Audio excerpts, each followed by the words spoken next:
There's no arguing that people love their cars. We weren't arguing. They talk about their cars, sing about their cars. Some people even look like their car. Whether it's an old car, new old car, fast car, family car, electric car, race car, two-wheel car, no-wheel car, or a car you know's parked around here somewhere. People who love their cars love to tinker with them. Some people tinker big, some people tinker small, some people tinker some degree between those two variables. Whose voice is that? And that's where Supercheap Auto comes in.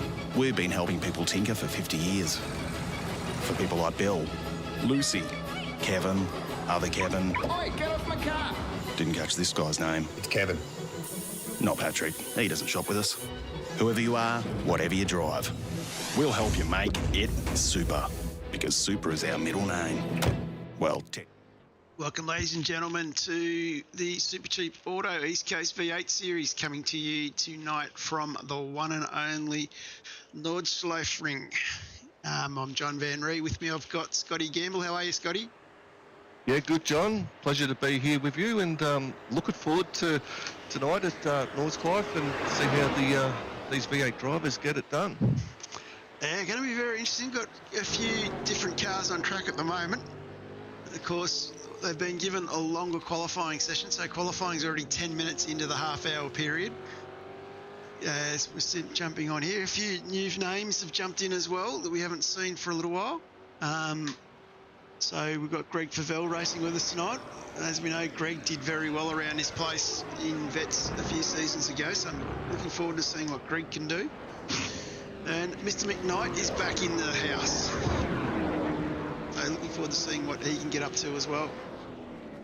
Yeah, definitely good to see Greg Favell back. He's a former champion for the Vet Series, so very fast driver, and same as Jamie, so two former Vets champions in tonight. Yes, definitely looking forward to that. And of course, big hello to Adam Briggs. I think there's been a few little bit of trickery done by management at the last minute, so I think the boys have got a few extra fast repairs and maybe one or two other little tricks that they've been allowed to use. But looking forward to seeing how this really pans out. Like I said, 10 laps around this place these guys are doing. It is really one of the meccas of motorsport. As you can see, Riley Wilson there, very unsettled. And big shout out to Steve as well. It's a tough track, mate, to just remember all the corners, so many turns, to get it right. And yeah, these drivers will be put to the test, but they'll love it. They'll have fun. It's a really good track to drive. So look forward to it. I don't know about you, I sort of broke it up into I think about 5 or 6 sections, not individual corners. I sort of found that a bit easier. Try and remember sections. Yeah, you're right. You do have to do that, and just to get some sort of rhythm. So some of the sections, like you said, that you've broken up, you'll be better in, you'll feel confident with. Others, you'll be a little bit more hesitant. And yeah, but that's definitely the right way to tackle this track. Yeah, speaking of the track, as Riley gets it pulled up nicely. So it's pretty well much, as we said, we start at the Nuremberg Ring, where we come down through the arena section, down through Ford Curve, Dunlop Curve, through the Michael Schumacher S, Bliston Curve, NGK chicane, and then instead of turning right to go back around and start another lap, we turn left and head out into, and I've got the wrong word there, so a good start tonight. We turn off left and head out into what I call the Green Hell, and we go through the Sabina Schmidt curve, and then we head all the way out down through Flugplas up to the top of the hill at Arenberg, and then we turn and head up to the very top of the hill up at Callanhard, and then from there we've got a very tight twisty section downhill across the bridge at the township, where we go through the Ex-Mueller, and then we go up the hill through Bergworks, and then we've got a really fast flowing section that's difficult through Cleschenclan up through the Mutt curve, and then we go all the way up to the Klosterl, and then Klosterl, you've really got to pull the car up and chuck the right-hander in, and then you bring yourself up through the infamous carousel, and then the next section of circuit is quite a few corners, quite difficult to remember. Some of them are quite famous. One corner in particular has been renamed YouTube Corner because that's where all the accidents happen. And then we come back down off the hill a little bit more, down through the Schwarzlund curve into the Kleissens carousel, and then we come back around down the Doddering Straight, one of the longest straights in motorsport. And then we come up through Holrain and then enter back in onto the circuit. It is a long track. It is 20 Ks, and I reckon these boys are going to have a blast driving this place. They are. At least they've got that long straight. They'll be able to catch their breath a little bit there before they head to the inland circuit. Yeah, then do it all again. So it's definitely going to be demanding. It's going to be interesting to see the type of setups, what they go for tonight, whether they go for a low wing or lower wing aero setup to maximise the speed, or they're just going full grip and let's keep it on the track. Yeah, I'm hearing from a few drivers they're going that full grip model, I think. Try and have something that's easy to drive. Lose that little bit down the straights. That's Rolly Belson looking very well composed. A few boys having a few off tracks already. We've seen Barella, Bradbury and Bilson a bit earlier, and Blair Van Ree all having an off track. Of course, if we had Dave Worrell with us, he'd know every corner and every inch of this place. Yes, he would. He would know that off by heart. Absolutely. Has been lucky enough to get a lap around this place. And done very well for that. Yeah, Riley looks like he's in control here. He's looking very smooth and composed, apart from speak of the devil. He's found the YouTube corner. He's kept the composed. Yeah, that's it. That'll be a 1X though. That'll be his lap gone. Yeah, he's gone. He'll be into the... Well, here's the question then. How much time we got left? Yeah, so he'll have time to come back in. Well, Vel and Visma are on the board. With an 8:17.27 and an 8:18.87. So we've got two boys already up there. Of course, not a huge field, but these guys are all trying to find their way. Might just jump on Mr. McKnight, see how he's getting on. Up on with the nose to give you a bit of a bird's eye view of what it's like as he heads through the top. This is this very tight, twisty section downhill into the creek crossing. As you can see, it's a big whopping big hairpin just around the corner here. It does tend to catch a lot of drivers out. It's very difficult, that downhill section, just to get it stopped in time. Easy to lock that front brake, especially in a quali lap. Jamie doing pretty well here. It's definitely a track that'll suit the older, wiser heads. Fair to say Jamie's done a few laps around here, and yeah, he'd be frothing to have a good race tonight. He had a really good race in V8's Scops on Sunday night, so you're looking to back that up tonight. Yeah, I did catch up with Jamie a couple of weeks ago when I was up in Sydney, and he's definitely getting his brake pedals sorted out now. So looking forward to seeing Jamie get back to some of the form that he has had before he changed pedals. Yeah, he did. He dropped a lot of confidence there. He had a few problems, and probably not his own fault there. It was just some technical problems with the pedals that he had. And once you lose that confidence, to get it back, it takes a little bit of work. And it's good to see him on that road. And looks like he's been working hard at it. So yeah, I'm looking forward to seeing how Jamie goes tonight. Absolutely flying up the hill here. You look at the width of the track and the fact that you've got to manoeuvre the car left and right and then get it back down to under 100 Ks, that is just some scary section of the circuit coming up the hill there. And here we go, into the carousel. Be careful, you go too hard, the car jumps out and you'll find the wall on the right there quite easy. Nicely rolled it out. He's looking very good, very good. Nice and smooth. Definitely has a rhythm. Yeah, he does. He's got it flowing, which is half the trick to this track. Keep that flow up and yeah, get it around a little bit wide there, but still holds it in nicely. And can just hear the inputs. The gear changes, the accelerator on and off, the brake coming on. Nicely works his way across the top.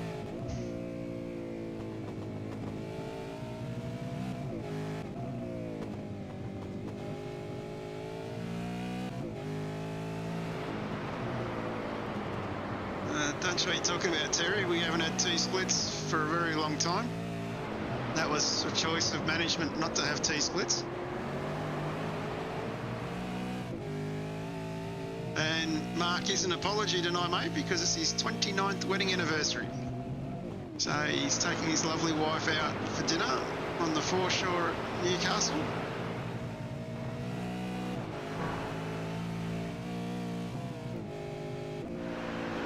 James Scott has got his time in, 8:16.719. So he's taken P1, but not by much, only half a second in it. Mate, he's done well.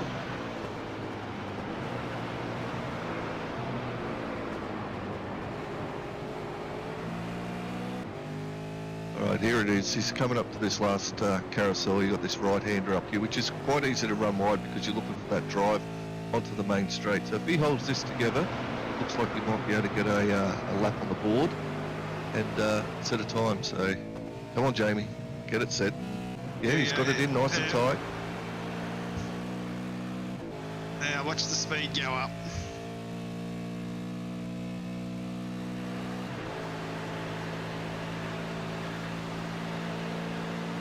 .280. Come over the rise here.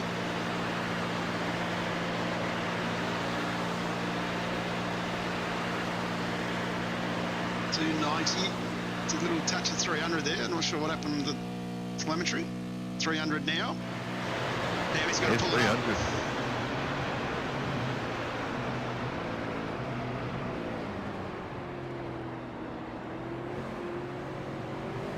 Yeah, nicely done. He's got through there very well. I don't know, Terry, what do you think's changed? Just out of curiosity.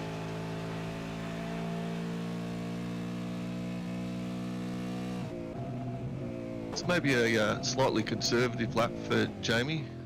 His first banker, so an 8:35.530. But it gets him on the board and he's away, so that'll fill him full of confidence to, go for that second lap and maybe push the boundaries a little bit more. Yeah, definitely having a crack, which is good. He's on the board.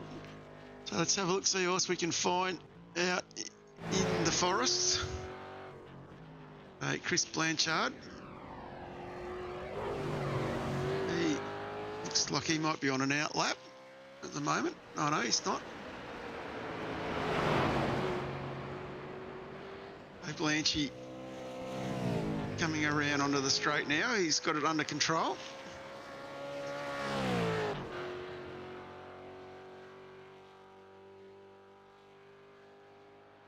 It's definitely not the straight to himself. Yeah, he's pretty much got the whole track to himself at the moment. There's spread far and wide. There's a few others on track, but I wonder if a few might be starting from pit lane for this.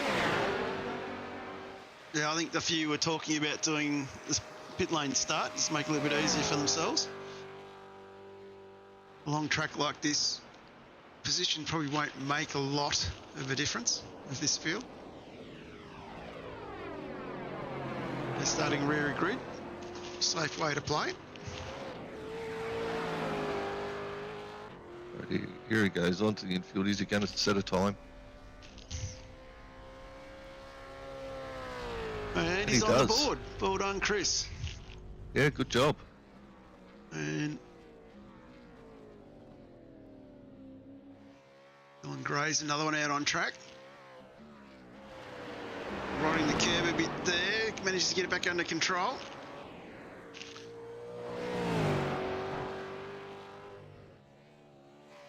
A nice bit of air off the front there.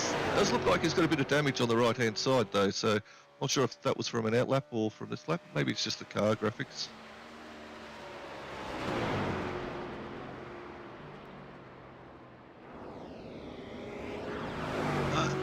It's very difficult to tell with the SLS livery. As he hooks it in, he's about to come down the straightaway.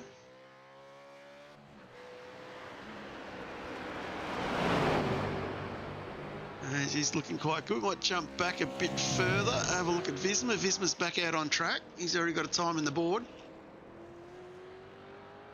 So he's on an out lap. May or may not make it around. Ash Barella, he's on track. He hasn't set a time yet. Where is Ash? Okay. He is just been through the carousel. So he might get this lap in. He's it'll be a close one for him, but he should make it if he keeps it clean. And there we go. Curse. Yeah, straight up. It's my first go of commentating, and I'm cursing them all. And again, might be the safety car sitting behind him that's got him nervous. Could be. Might jump on board again. Dylan Gray sets a cracking time. Dylan Gray has actually, we thought he had an off track there, but he didn't. So Dylan Gray's got an 8:27.8. That puts him in fourth. Yeah, well done, Dylan. He'd be pretty happy with that. Big improver. And just having a quick look who else we can quickly jump on. Greg Favell, he's going out for another spin. See how he gets on. And Troy Stonestreet heading out as well.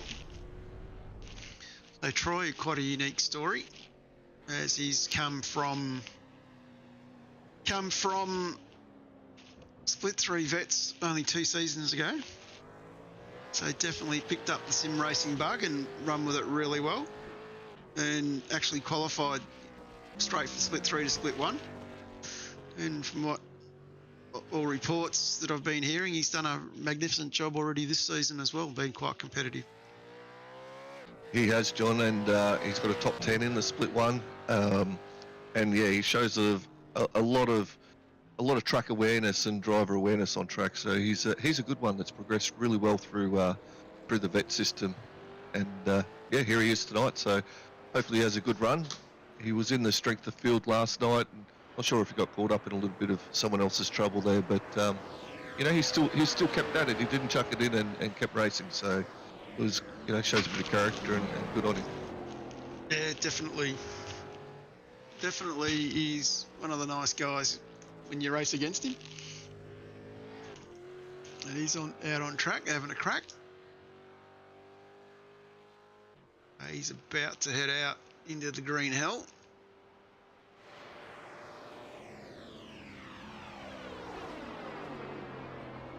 Down to about 2 minutes to make this lap count, so he should get it done.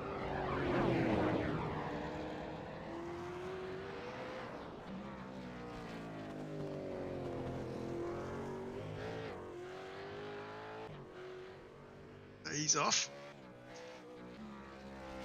Very tricky part of the circuit here. You've got to get used to the grip levels real quick, and a couple of these corners in this section come at you very quickly.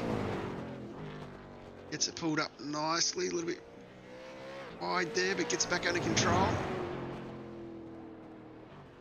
Yeah, good clean exit here, get speed up the hill.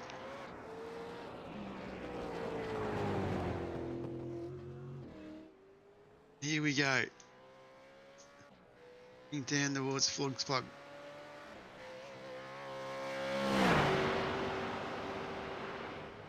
Car goes light. And that's what happens. That's his lap over. But it, you know, it's still good practice, and I guess I know if I was in there tonight, I'd be using every minute of this 30-minute qualification time to get some practice in and last-minute adjustments to the set. It's such a great track. Like there's 2 or 3 spots like that where the car loses its load, and you've got to land it and turn. Or where it gets light over there. Yeah. You hold the throttle too much and it feels like you're getting airborne and flying a little bit. Like this section here, 260 k's down through the gully, back up the other side.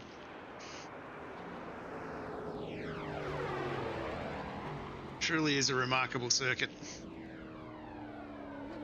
Dave Worrell convinced me to try and stay awake for 24 hours and watch the 24-hour this year, and it is a remarkable event. what these guys do. And see blokes driving around this place at night. I just shake my head and just go, they're crazy.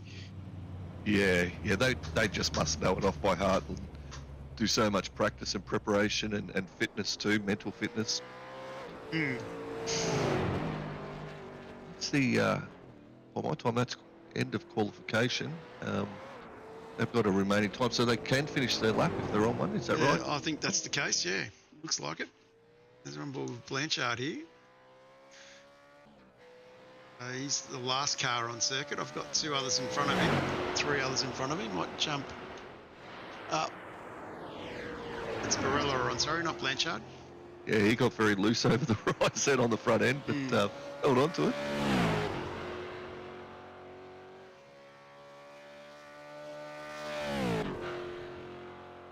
Yeah, the old 24-hour real race is full of stories, heartbreak and success. Multi-class racing as well. I've never stayed up and watched it. I've watched sections of it here and there, but yeah, I could just imagine, like, even being like trackside on an event like that, it would be absolutely amazing. Yeah, the parties around the track are huge. Speaking of huge things, the East Coast next season will have 2 tickets, 2 positions available in the Logitech G Pro Series. So for our pro drivers that are not in the top 20 of this season's Pro Series, they will get the opportunity through our series next season, which will be a 7-round season, finishing in February.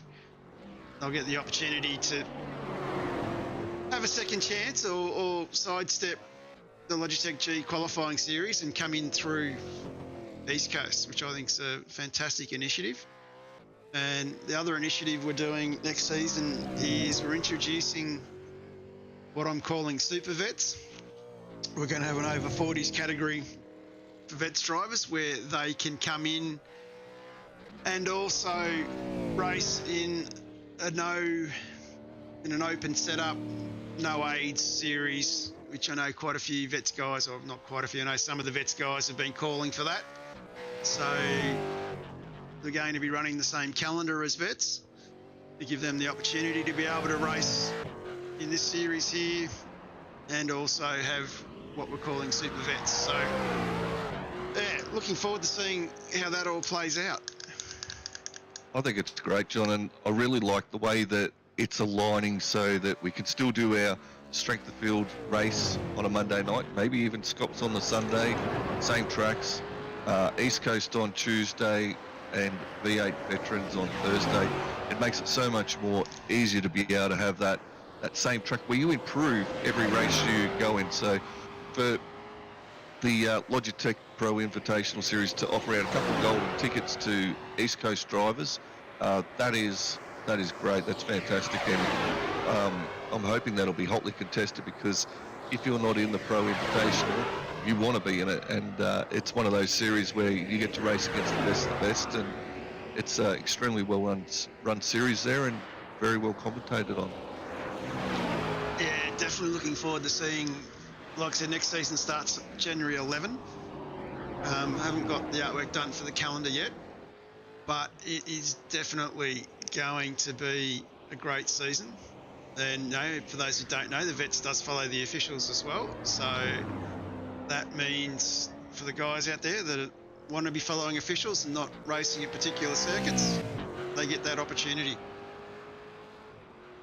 Yeah, it's so much easier as a driver, John, that when they align like that, and it makes it so much more fun, because you can get your practice done early, and then you can get in and start doing your league races, and you don't have to devote that extra time to practice, to setups prior to each event when they're running different tracks. So yeah, it makes it so much more better and enjoyable, and I really hope that the guys get on board with the East Coast with this, and we start to fill that rig right up. Yeah, looking forward to it. Like I said, like the Vets guys have talked about it for a while, and Vets themselves have sat down and discussed how we can try and get, Vets doing open setups and without aids, and we knew that we'd have to take it to another night, and it was just basically, you know, my involvement with this series and my involvement with the Pro Invitational Series and my involvement with vets. It was just a great way to line everything up. Yeah, well, I've put the feelers out to the VGA guys, the Veterans Gaming Australia, and a few of them are keen to come over to East Coast next season, so might try and get a few of them on with old mates as well, and put the words out there and get those drivers in, because it's going to be a cracking series. You've got your 3 different championships within a championship and golden tickets on offer. It's great idea, right. And great. Yeah, it is a great idea. Sorry, Scott, didn't mean to cut you off. That's all good, mate. I was just going to correct myself. The Pro Invitational Series next season will be really good as well. Looking forward to seeing that play out. Right. Well, you go. Yeah, it will be, because Madison Down, Season 2 champion, and drove superbly, and Season 1 was Jared Field, so it'll be interesting to see developments there and how that goes, but there's a lot of guys that are hungry to get their name on that mantelpiece, especially with Motorsport Australia involvement and the way the series is run. Everyone wants to be up there and within that top 20. That's exactly right. Ash Barella here is about to be the last man on track to finish a lap, I believe, as he comes. Sorry, John, I don't think I've seen an off-track, mate. No, I don't think so either. He's been fairly clean. As he comes down across the start-finish straight. And Barella gets time on the board, an 8:50, but he's there. Yeah, he's there. It's a lap in, so he'll be starting from P8. There's quite a few more boys sitting a bit further down the order. I'll just let this time out a little bit. Should only be another minute or so. No one now being able to complete a lap. Can we just advance? Yep, we're going to advance the session, I believe. Righto, so let's have a bit of a look at this grid once I advance the session. But it should be a little bit exciting. Looking forward to seeing what these guys can do. And of course, very difficult circuit to get 100% right. So, yeah, lap after lap, it's the concentration required, especially through the green hell. You know, like I said, YouTube corner. It's just to keep that up over this race distance is, yeah, it's going to be very interesting. And those who hold a cool head are going to gain places and do well. That's exactly right. And of course, we know James Scott is Mr. Cool, Calm and Collected. So I'm expecting James to be on the button every turn here. Great opportunity for him to basically wrap the series up, knowing that we have a couple of his main rivals not racing tonight. So yeah, looking forward to seeing if he can get it done. You've got to give credit to James Scott, because he turns up, he commits to a series, and he turns up week in, week out, and that is why he's getting his name, probably on P1 for the championship. He's just there, he commits to it. He's racing against 14 other drivers. I mean, Greg Favel's half a second off him. He's his closest rival, but then we're looking at Anthony Weiser 2 seconds away. So he probably isn't a competition of his own, but he's still there and committed to the series. So, yeah, big shout out to James Scott for doing that. Very good driver in that sense, and we've seen that for him probably time and time again.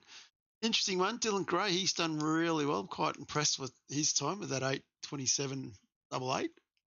He's definitely got himself a good 6 seconds ahead of Craig Schultz. And then we've got a good little battle pack there with Schultz, Blanchard and McKnight. So we will have, I think, a few good little groups running together. And, you've still got to have a fuel strategy here. You've still got to look after your tyres. You've still got to look after the car. So there's still going to be a bit happening with these guys.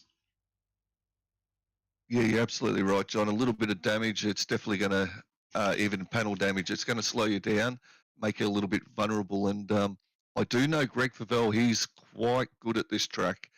and fairly consistent. So I'm hoping he'll do well. I'm hoping he might keep a bit of pressure on James Scott up the front. Yeah, looking forward to see what he can do as we just jump onto the grid here for the moment. And we're going to see James Scott start on pole alongside Greg Favell.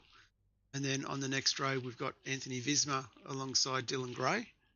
And then after that, we will have, of course, Craig Schultz alongside Chris Blanchard, Jamie McKnight alongside Ash Barella, Riley Bilson alongside Robbie Bradbury, and then Troy Stone Street. Of course, Bilson and Bradbury didn't set a time.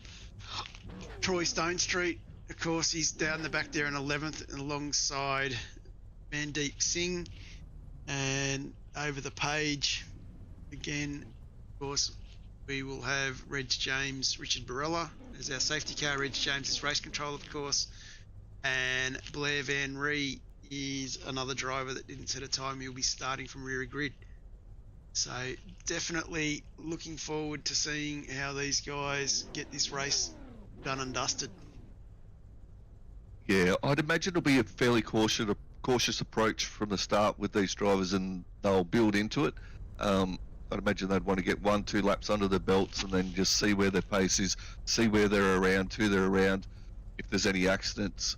I'm not sure on the safety car procedures this race, John. Is there any safety cars here? I think they're going to run a virtual safety car. Right, yeah. Drivers have just got to follow instructions from race control on how that'll be managed and rolled out. So basically it'll be the idea. Yes, I was about to comment on that, Steve Murray, that James Scott is finally running the Ryco livery. One of the worst kept secrets in iRacing. He's now part of the Ryco boys, no longer a part of Synergy Sim Racing. Yeah, that's a statement right there, isn't it, on track, and pretty hard not to miss. So good on James. He's he deserves the accolades that he gets, and he's put in the work, and yeah, out with Ryco and making some great setups over there too. If you haven't checked them out, go check them out, Ryco. Yeah, Ryco, and of course a bit of work from the Richie Dock Shop as well. So we'll see what he can do here. Got about 20 seconds before we click off and get racing. The boys are gridding. The long grid, 1, 2, 3, 4, 5 lights, they're out, we're away. It's a reasonable start from Scott. Visma's gone with him. Schultz up the middle there, heading nicely alongside Visma. The rest of the boys flooding into the corner behind. Looks like Schultz has made up a couple of spots. Riley Bilson involved in something. We'll come back to that in a minute. And James Scott already 0.4 of a second away. Greg Favell slightly hanging on to him. Like Visor got that spot back from Schultz, but yep, as we'll say, fairly cautious approach. Here goes Jamie for a bit of a look. He should get this job done here, Jamie. You have the benefit of the inside line here. Nicely holds side by side, too wide. Down through the Dunlop curve, heading up the hill into the centre S. That puts him up into P4. Early jump from Jamie, well done. But don't underestimate the old boy. Bit of life in him yet. Absolutely there is. There's James Scott heading up the hill now. Favell's gone with him. They've cleared out a second to Visor, or Visma, sorry. But yeah, Favell's going with him, hanging in within half a second at the moment. Of course, running the dark Accelerate SimSport livery.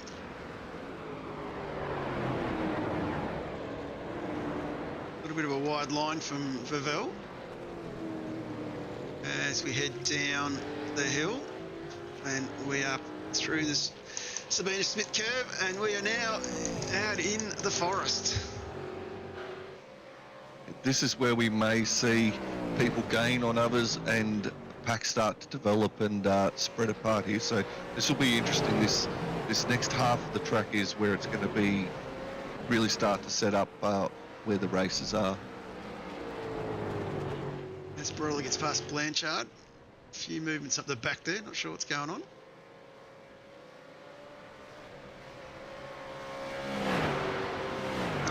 now starting to pull away. 1.2 seconds. But some good racing, a few little off tracks. Come back and look at a few of those in a minute. Might just take the opportunity to quickly jump and have a look what happened to Riley Bilson at the start. So not sure what happened to him into turn 1. Supercheap auto replay. Bilson on the inside. It's through there, okay. Oh, looks like one of the WK&P cars have given him a tap from the rear. It wasn't much of a tap, but it was enough to send him around. Doesn't take much. Perhaps they'll redress that. Scott holding a second lead. Visma's got himself out to nearly 2 seconds. Sorry, 2 seconds behind for Vel.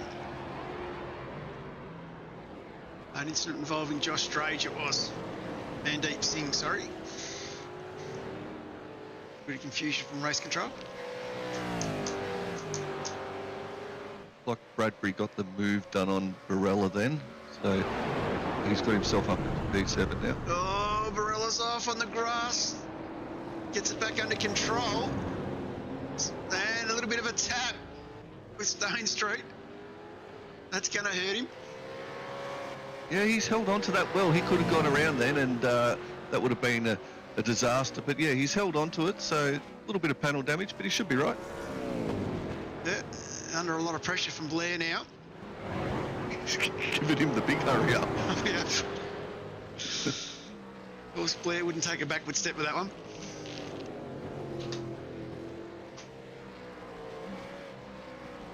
Is that our first tow, I heard? Oh, I might have... Maybe with Blanchard, John? Blanchard, I'll jump on there, have a quick look. Blanchard has parked and been given permission to tow. Hey, Barella is where it is. Continuing on nicely.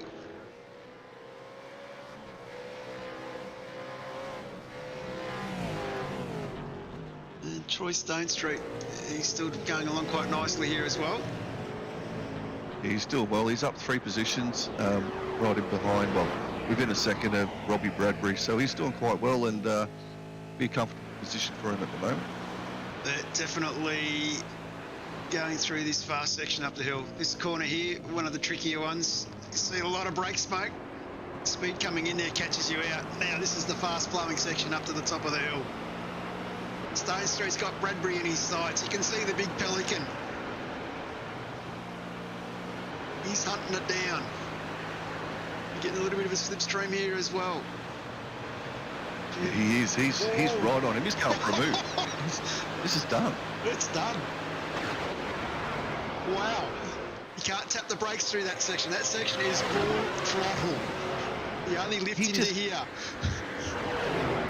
That was crazy. Just gained on him so fast, and yeah. Same as Schultz, he got past him as well. Was it Schultz? Sorry, Barella. Barella, yeah. Barella got past. It's a great run there. Dylan Gray's the other one who's in the thick of a battle still. He's got the great Jamie McKnight behind him. As these boys have just come out of the carousel. Yeah, now I think Jamie lost that position to Dylan because Jamie was up into P4. He'd made 3 positions, so I think Jamie's gone back a position there, and Dylan Gray's nabbed it off him. Another incident a bit further back. We'll go to that one in a second. I just wanted to stay on this splitter cam. So the viewers can get a feel for these corners, how quickly they come up. Acceleration change. It is a remarkable circuit. The undulations and through the corners, the camber of the track, it really does, and the tightness of the track at times, it gives it an amazing sense of speed. Unleashing 600 horsepower V8 supercar around here is an incredible feat. These boys are doing a magnificent job of it. Dylan here, absolutely flying.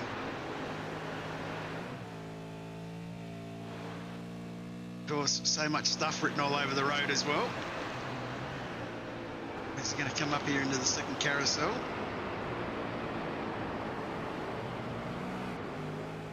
So See how the car drops into these carousels. The camber just makes it real difficult to be smooth. Oh, he got through that beautifully. That was fast through there. He done really well. So easy to get up high on it and be scraping the under tray as you come through that carousel, and then it will run you wide of understeer as you're bottoming it out.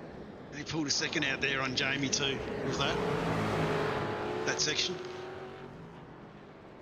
Stone Street under a lot of pressure from Barella. Barella goes wide.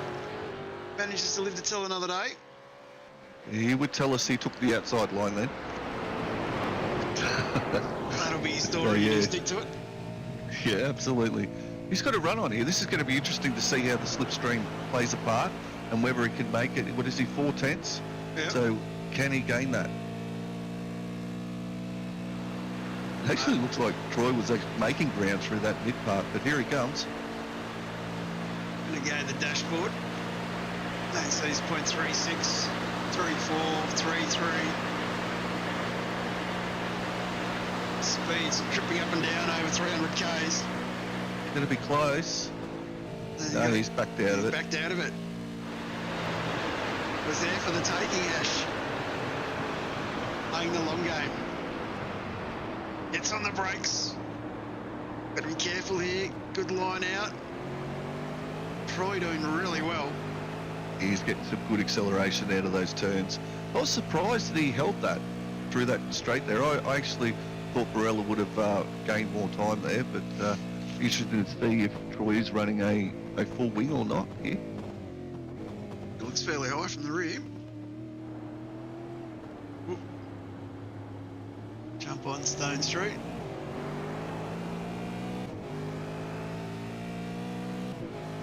Of course, got the West End Motor Group banner running on all of our cars. Of course, West End Motor Group, it's just too easy finance. Parramatta Mazda, Parramatta Isuzu Utes, Parramatta Peugeot Professionals, Parramatta City of Vale and Great Wall Motors, Blacktown Mazda, Blacktown City of Vale and Great Wall Motors.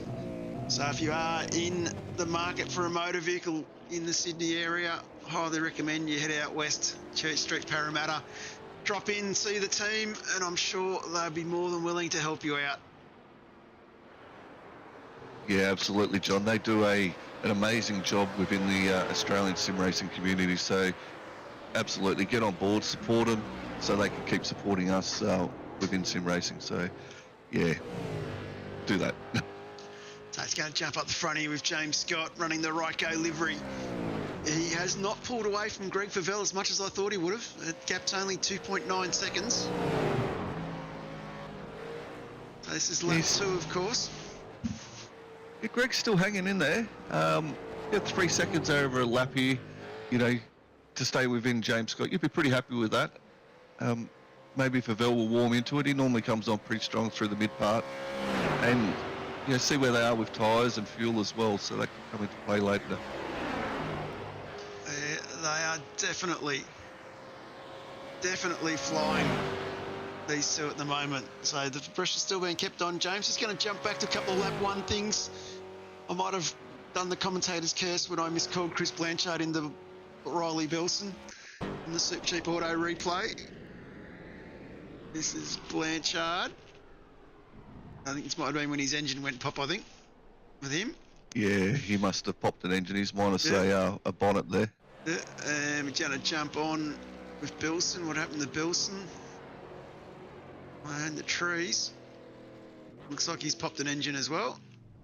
So, a tough place this for getting the car damaged. And of course, the old Mandeep Singh. A late decision to come and race. Oh, hang on to it, boy. He nearly drifted it. He only had 10 metres to go and he would have had that. Oh, I'm sure Gunther von Nordschleife would not be impressed with that manoeuvre. Oh, no, he had a car in front of him. He had Blanchy in front of him. I think there's someone, or Blair, I think it was, on the track. There is someone there. 90 degree to the fence. Yeah, Blair. So I think he was getting out of an accident. We'll let a bit of credit there. Yeah, they're just having a bit of a chat before they get underway. And let's go do another lap. Let's just jump on board the old gyro with James. here, so we have a bit of a look on board. So coming down the hill to the bridge.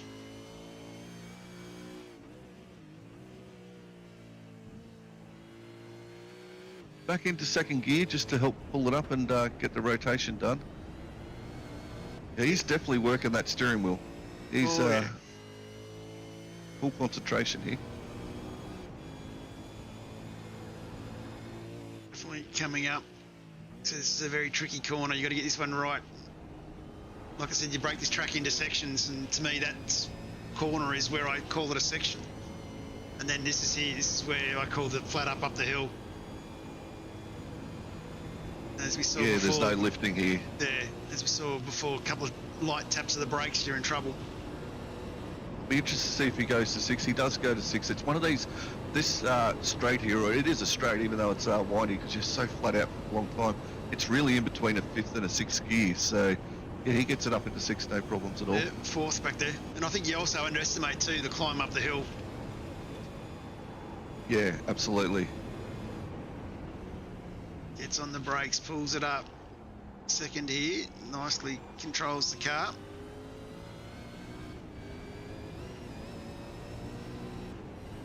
And drops it into the carousel. Gives you an idea there, the car angle's about 30 to 45 degrees.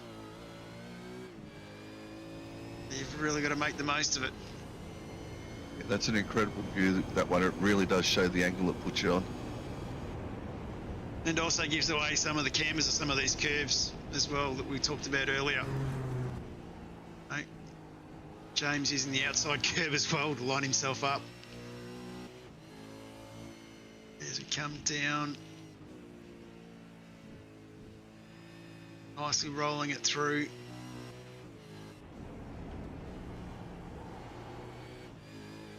Gets it through YouTube corner.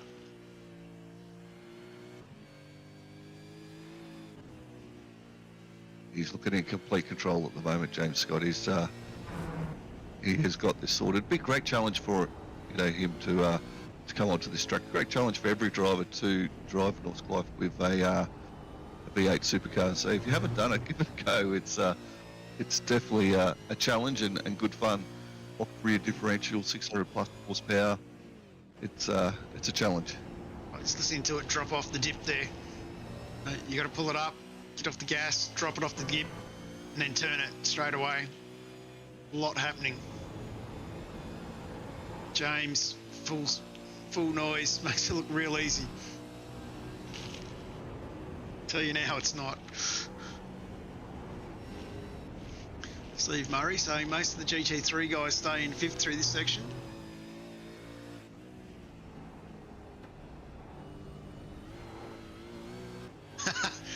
Sean McNamara wanting to know when we're doing the all-in hill climb.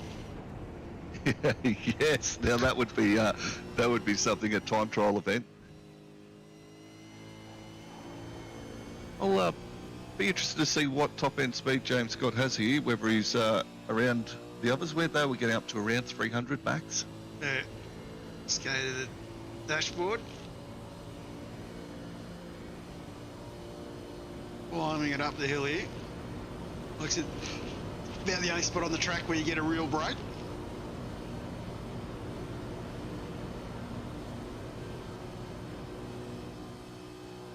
So speed 290, 295. Doesn't back off till he gets right into it. No, Fell's done a cracking job. He stayed with James Scott this lap. He's still within that 3-second range. So, and I thought James Scott was putting down a flyer, and yeah, Favell must be right on it. He's probably just dropped maybe a 10th or 2 this lap. So it's great to see. cracking job. Great to see. Of course, Greg hasn't been running vets. He's been doing race control. I think he's doing race control for another season. So looking forward to him coming back into the fold. Very fast competitor. As we're seeing, he's only 3.5 seconds behind after 2 laps. Yeah, most of that was done on the first lap where he gained a good 2+ seconds out on him. So, yeah, well, nearly 3 seconds it was. So, yeah, he's done well to hang in there. It definitely fair bit happening across the field at the moment. Just going to see if we can find Robbie Bradbury was involved in something. Just going to quickly go to the Supercheap Auto replay. There was a few of the boys commenting earlier on to me this evening that they found that once they got onto the actual circuit, the grip level was less. Robbie Bradbury just overcooking a little bit.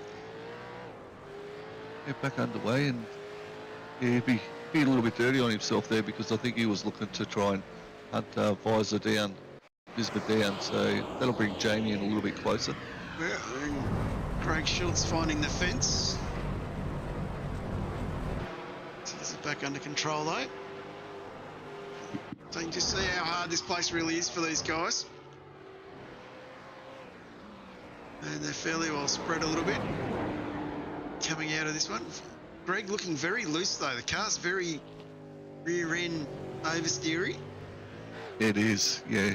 He's definitely pushing. He has dropped a little bit of time now, and maybe that was a little bit of looseness. Maybe a bit of tyre wear coming into it too now, John. The fuel loads are lightening. The rear end's getting a bit lighter. It wants to throttle oversteer. You know, tyre grip's coming down, and like you said, maybe just not as much grip, even though we've got a really cold track of 19.4 Celsius. Maybe the grip's just not quite as much as there as what they were hoping. Yeah, that could be the issue as well. As you can see, James, see him in front.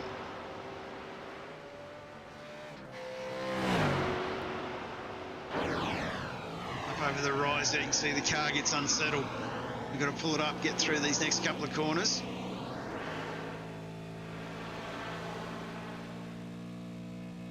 I think they can do about 5 laps, Steve, out of memory.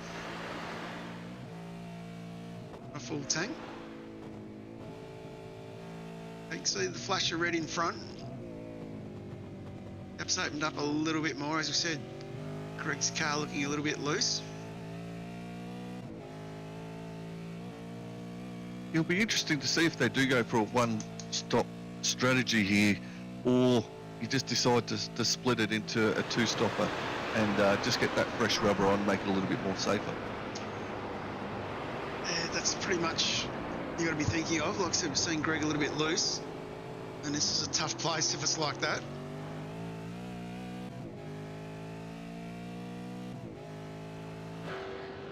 Of course, Visma's 9 seconds back down the road. Visma's one of those drivers, incredibly underrated. He has had V8 veteran wins, can be incredibly fast at times.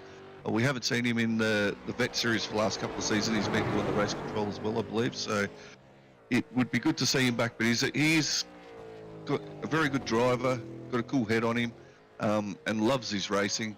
And a hell of a nice bloke to go with it. So yeah, it's good to see him up here in P3. He'd be loving it with him and his teammate Greg Fell back on track. Supporting what is a relatively new team in the last 6 months or so with Accelerates.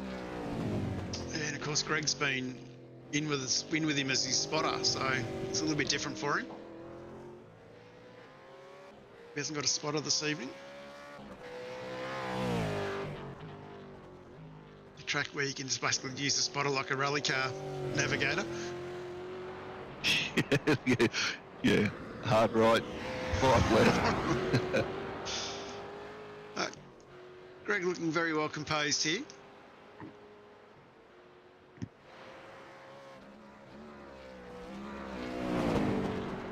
Of course, the man behind him down the road, Dylan Gray. Dylan doing really well. Quite impressed with how he's going this evening. He's got himself 7 seconds up the road from Jamie McKnight. Of course. Yeah, so Jamie has eaten into that time a little bit. It had stretched out to 8+ seconds, so marginally eaten into it. Maybe because of that little off-track we've seen earlier, but yeah, he's one of those drivers I don't know a lot about, John, and haven't seen him on track, but from what I'm seeing now, he looks like he's definitely got this supercar under control and driving really well. Got some pace to him as well. I think since we last saw Dylan in the East Coast Series. I think it was about 4 or 5 seasons ago. So I think he's 2 years older since when we last had him in. So yeah, just classic. See a young fella go away, learn his craft a bit better, and come back as an accomplished driver. It's been fantastic having him back. Yeah, good on him. And, well, he's doing well. He's holding down P4 at the moment. And as we said, he's probably skipped out a second from Jamie just from what we were talking during this time, showcasing him. So he's driving really well. He's looking smooth. It's like he's got it under control here. Yeah, Jamie definitely. There we go. Good. Started racing an EB Falcon in real life as Dylan Gray. So that's good. Gives him the opportunity to get himself real life experience, which helps when you start coming back into the sim.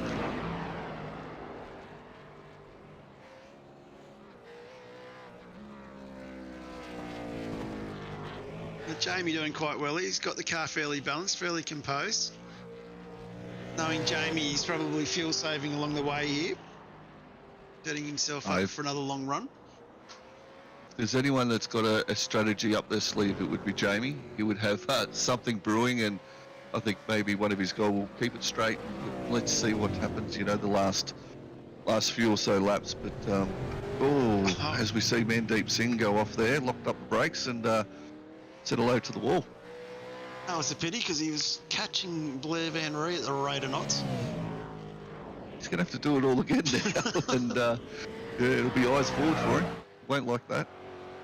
And just jump on James Scott for a minute. Greg Favell has closed that gap by half a second. He's doing a great job. Yeah. Like we're so used to James being 10, 15 seconds out in front. Well, by now on a shorter circuit he would be, but yet here we're at Nürburgring and Favell's 3.5 seconds behind. Coming up into lap 4.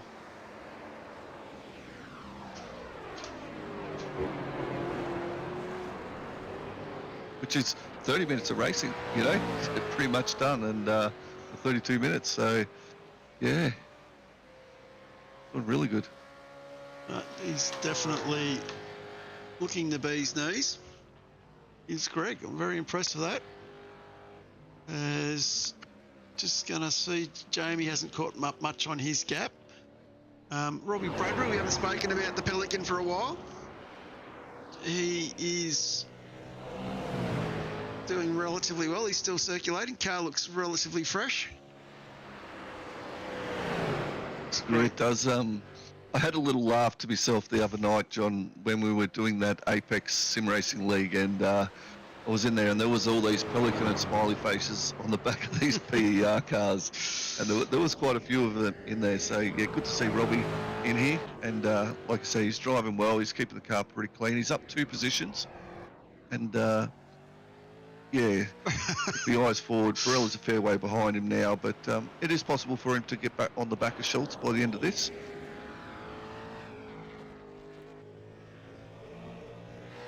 He's pushing pretty hard. So keeping an eye out on this one as he heads down the straightaway now. The helicopter struggling to keep up. Maybe we'll get a what's his top speed down here? I did see a little bit of side damage on the right hand side. 271 or 280. Yep. We had James Scott at 285, didn't we? Yeah, we definitely did.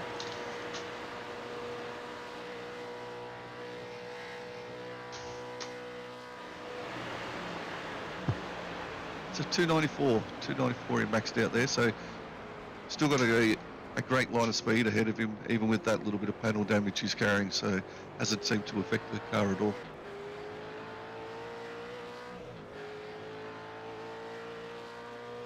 Yeah, definitely getting a little bit more under control. And just going to check on Craig Schultz as well, another one of our Super 2 champion last season. Craig's looking fairly well composed. Should start to see some pit stops, I think, next lap. Craig Schultz is another one of those guys that he commits to a series and he turns up and races it, regardless of what's going on. And you know, he's a good driver, a good person on track. I've had the pleasure of racing against him for quite some time, and in a few different series, and including in East Coast and strength of field races and the like. And yeah, he's always takes a bit of care and has good driver awareness about him. So it's no surprises he's sporting the racecraft library from those guys. Yeah, he's been around for a fairly good time, and Mark Duggan done some race control with him back in the old days. It's good to see Craig definitely having a real dip here.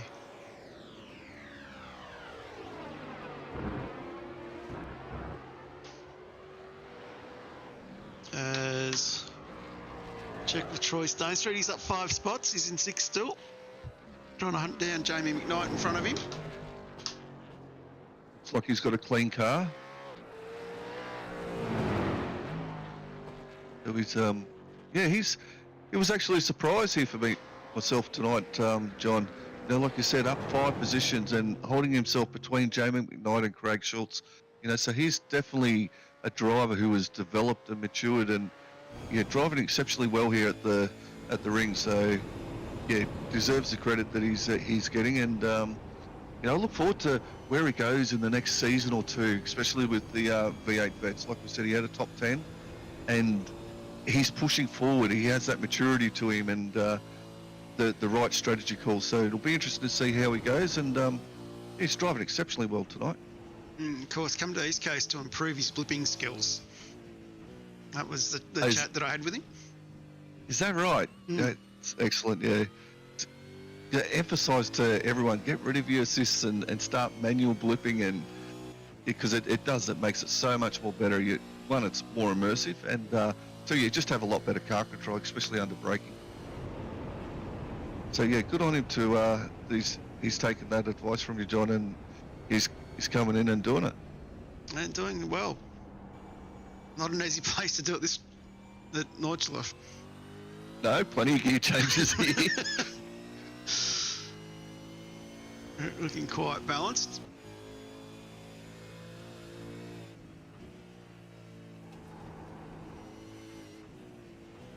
Of course, the radio mast there, the tower. Another one of those key spots that I always talk about, braking in sections. You know, once you get to the radio mast, it's all downhill for a while. As we talked about, the downward slope, a lot harder to pull the car up. Yeah, especially through this section here, John. This turn right here, that's one that I've spent many times out on the left-hand side, touching metal. That's for sure. Of course, this corner here really got to get stopped. That sets up the next. He's got through there extremely well.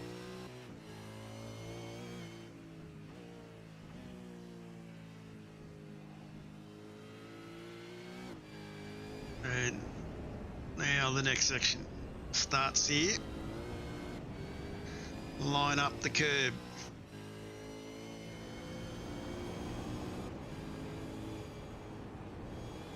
A few accidents towards the back of the pack. Nice to get it pulled up here.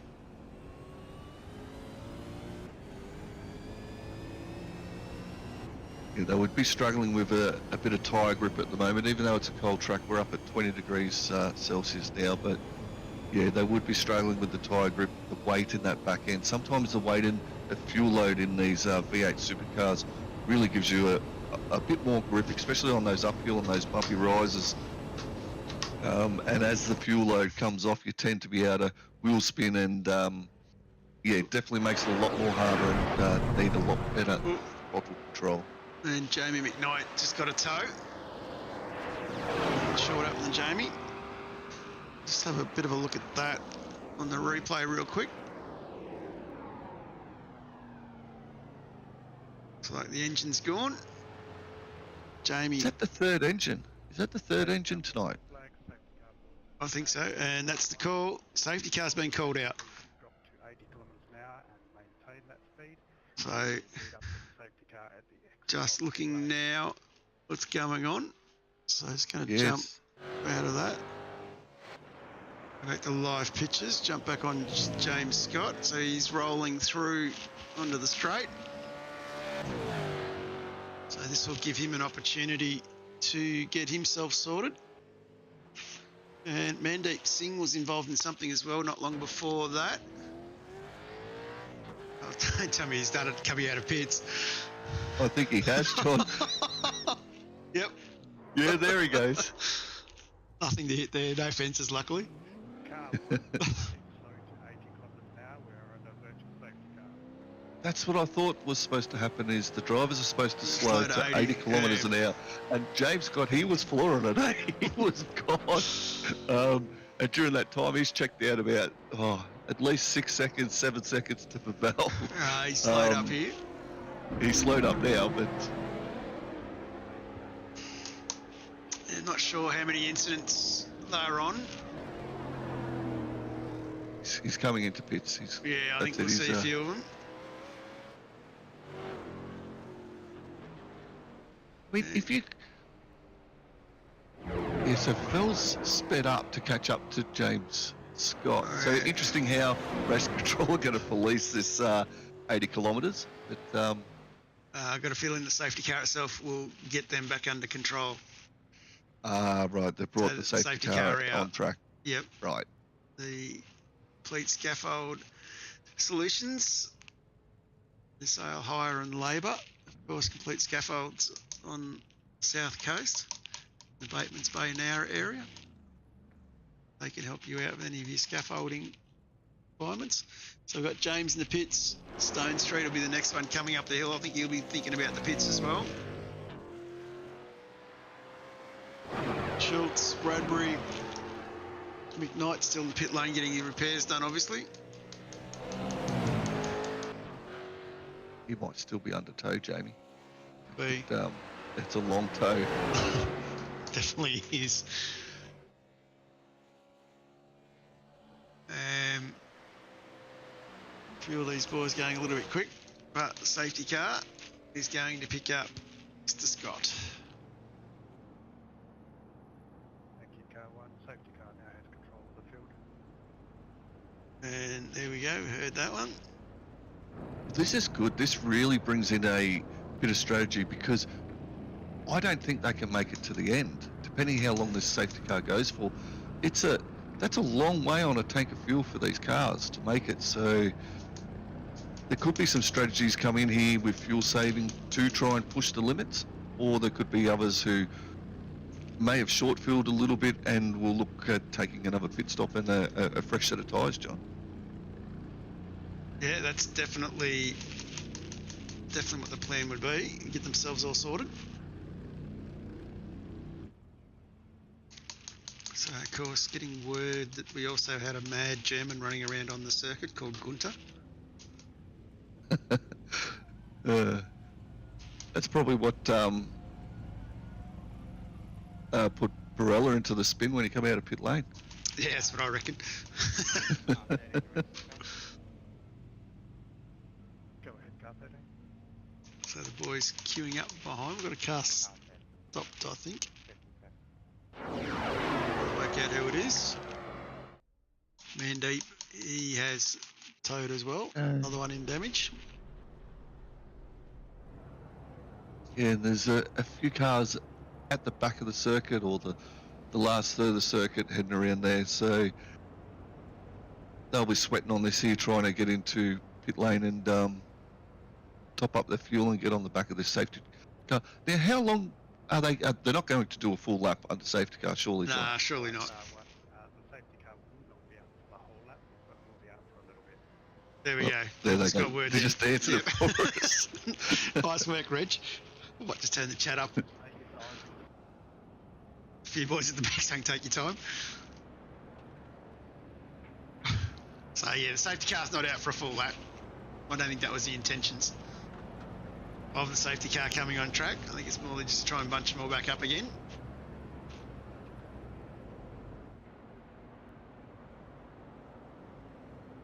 And of course, they do a weird safety car in the 24-hour, and they do weird penalty systems as well.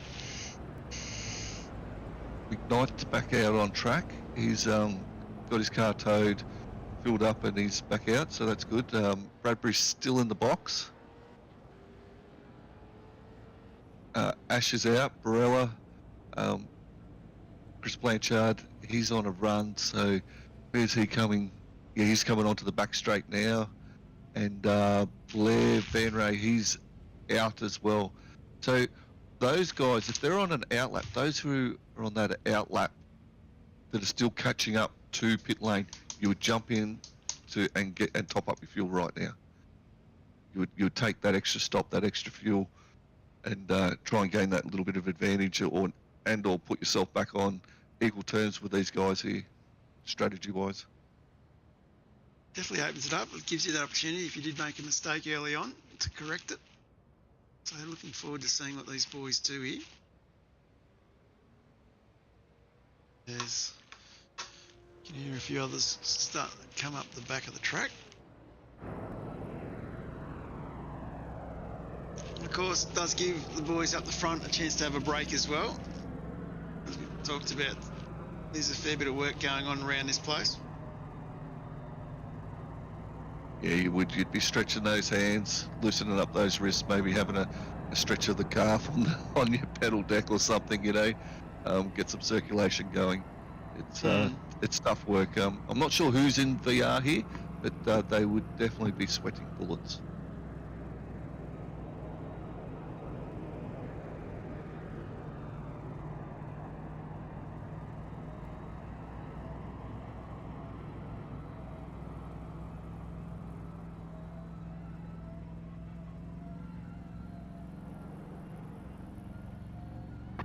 Safety car, please pull away from the pack. Car 1, please maintain 100 kilometres an hour. Okay, here we go. Safety car's pulling away. Scott's to maintain 100 kilometres an hour. So we're soon to get a restart. Soon.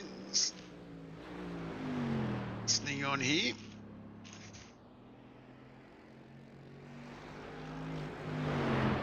Richie doing pretty well. The GT3 would probably be a better car around this place than the V8. Oh, the downforce would be a welcome relief, that's for sure. Just waiting to see if Richie will bin it.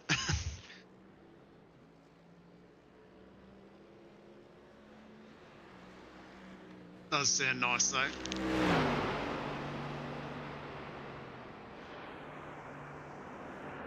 Richie doing a relatively good job here. He's going to jump back on James. Just waiting for the word from race control. Car 1, you have control of the field. As there is no control line, please use your best judgment to take off. There we go. The words there from Chief Steward Reg James. Okay, where's he going to go from? The next corner? Oh, he's going out. He's out. Yeah, that's probably a good spot to go. No one's going to get a draft there.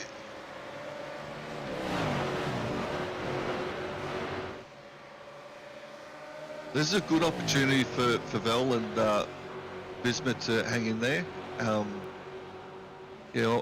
As we were talking about, impressed with the way that Vel handled himself to keep within that distance of James Scott, who's an absolute champion. He's one of those 1%ers in the V8 supercar in Australian sim racing. He's super rapid, an elite driver, and for Vel to hang in there like he did was an incredible effort. Yeah, so this gives him... Sorry, John. Yeah, it looks like a really good opportunity for Greg. He would have found his pace, found his lines, knew he could hang on. Now he's back with him.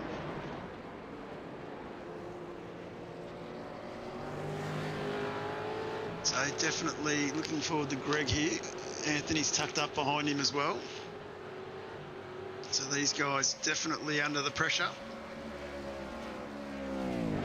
Yeah, it's good. It puts the pressure back on James Scott. He's going to have to, he will look in his mirrors here. He knows that he's got the speed and pace, and he'd be pretty certain that Vel's not going to do anything unless he makes a mistake himself. So, but just to have someone there in the back of your mirrors after he spent the last 2 laps relatively clear, would be a small distraction to him. Yeah, definitely got to be careful of those distractions. Like I said, you've got to focus on apexes and exits, and there's a lot of them around this place. It's coming down the hill.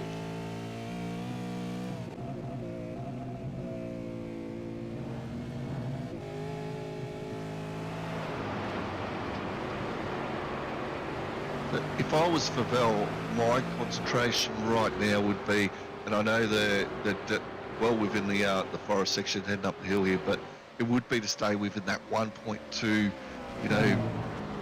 seconds of James Scott, just to get that little bit of a toe down that straight. So if I was Favell, I'd be hanging in, trying what I could do right now, just to not let it creep out, and we're already out to around 1 second at the moment, so you wouldn't want to let it get much further if you're Favell. You'll lose that toe, and that'll be super important. Working very hard. You see how that toe does work. He's got a 0.3 second gain going up the hill here. Of course, it expanded that little bit on Visma behind. James getting a little bit of grass.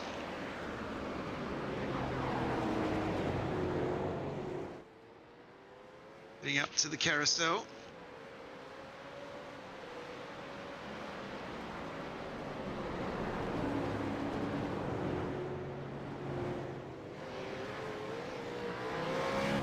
Well, probably wasn't his quickest turn around that carousel then. As you said, allowed Favell to gain back in, and he's hanging in there, 0.6. You can definitely see that Ryko car in front of him, Greg Favell. This is a section of the circuit where he's got to be really careful. He's got to be precise. Make a small mistake, you open the door up. As you can see, just gets away there, running a little bit wide from Greg. Yeah, he didn't quite get that car pointed in as much as he wanted. He got on those cobblestones on top of that curbing, and it just slipped that front end offline on him. He had to get out of the throttle, and it cost him those few tenths.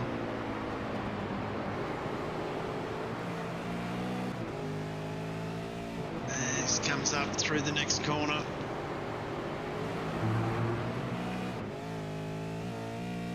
Track opens up a little bit in this section now, down the drop. Start running up the hill to the second carousel. Whoa, what a sight. James Scott is on it now. He knows he's got to brake Favell before he hits this straight. And he's pushing it on here. And Favell's lost it. He's gone off the track there. Yep. So I don't think it's a slowdown. I think it'll just be an off track for him. And you can see how hard both of them are working. Yeah, you see the tempo. It really picked up. James Scott knew he had to break that toe heading up here before this last right-hander, and it looks like he does. Well, 1.5 seconds, he may get Favell may get some benefit from it, but nowhere near where he was when he was a second behind. A little bit on off too, coming through that last corner. That can cost you a little bit of time as well.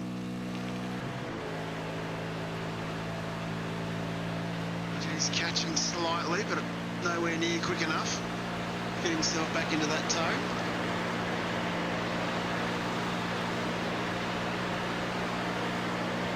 It's coming down slightly, but yeah, if he was in that 1 second range, he would have been right on the back there of James Scott coming through this section. So he's got a little bit of work to do, but one thing I know about Favell, he won't give up trying, and he is very quick on green tyres. So it'll be interesting to see how it goes. Looks like James Scott has ramped it up. He's decided he wants to make the break. He might not have liked having that clear air like he did, and then that safety car called for such a long period. But he's got his hands full now, and yeah, well done to Favell. He's hanging in there, 1.3 seconds behind. This was only 1.9. He hasn't dropped too far off the case as well. Anthony doing relatively well there. The rest of the boys opened up a fair bit.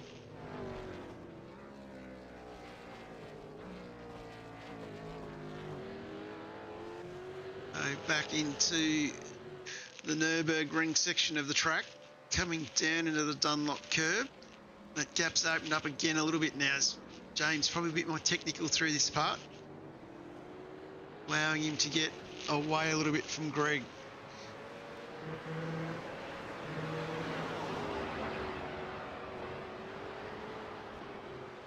These guys are putting it on the line here. They're pushing. It's a circuit that we all know reasonably well. The well, I call it the inland circuit, but it does prone itself towards very good driving as a circuit itself for the V8 supercars. Something we don't really visit too much, actually, that I've seen over the last few seasons is that inside circuit, John. And yeah, I'm not sure if it's coming next season or not. I believe it is. So I believe, as I just quickly open something else up, I believe we're looking at it coming back next season, and will be on the officials as well. Well, that was the final draft that went into iRacing from our man on the ground, and yeah, I believe that'll be round 8, and it'll be the best WEX version of it. So yeah, it's definitely a good little circuit. Yeah, that'll be good. It should get some grids on that one, drivers on grids, and yeah, I actually enjoy driving that track. I've driven it across quite a few different sims, and the iRacing one is really good fun. And of course, it'll be round 5 of the East Coast season after Christmas. So on the 6th of February, we'll be back here, but not out in the green hell. yeah, it's a I think that it's one of these tracks that if you don't train for it, practice with it, you don't have the confidence to come in and race. These guys have obviously put some practice into it, or some of them, and they know it quite well. But yeah, I know myself, I wasn't very confident in having a race tonight because I hadn't turned a lap here for a couple of years. So yeah. Yeah, Stephen, we're talking the GP track. So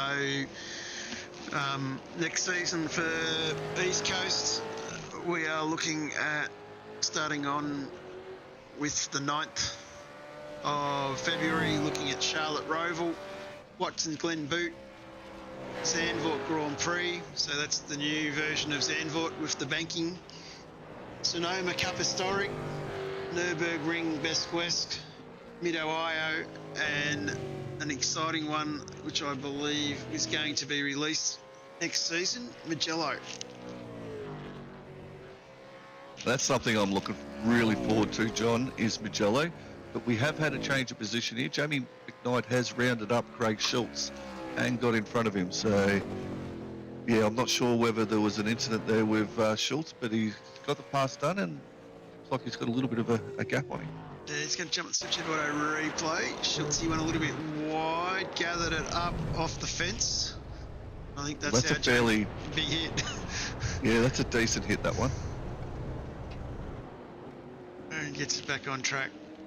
So he's still going.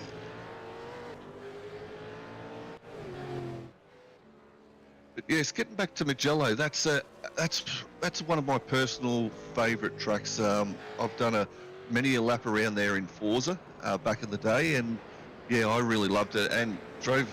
You know, in Forza we had the V8 supercar there, so you're driving around and it really opens itself up to some great racing, or it did back then. So I'd imagine it's going to be the same on iRacing. It's going to be a super track to race on. I think it might become one of those ones as a crowd favourite, Mugello. Oh, I think it will be. It was good to see it get a little bit of use during COVID with Formula One. They did it quite proud, and it just has that flow of a driver's track. It does. It most certainly does. It's and it's a good straight. It's good opportunities to pass. The way the track cambers, we know it's a superbike or Grand Prix track, but yeah, it's plenty wide enough, and yeah, it really opens itself up to some great racing. Of course, we've still got some great racing to go in Season 8 of East Coast as well. So we've got the Australian finish of the season. So next week we're actually back at Bathurst for a 300k race. So definitely looking forward to seeing the likes of James Scott back on a circuit that they've driven pretty well this season in a lot of Scots and Pro Series Duros. Then after that we head off to Winton as part of our little Australian tour. and then we're only 200k race there, then a 300k race at Phillip Island, and then we finish the season off, of course, with a 200k race at Barber. So tracks that have been well known and well driven by everybody, and the run of 3 Aussie tracks. Looking forward to seeing how all these guys tackle that. Yeah, they're well-known tracks, well-driven by and well-loved too, John. So I'd imagine that there'll be a few people frothing to get into the V8 supercar and get on track in the East Coast Series for that. And ranked 3 in a row, like Winton. Winton's one of those tracks. I actually quite like it. It's a tough track. It doesn't let up.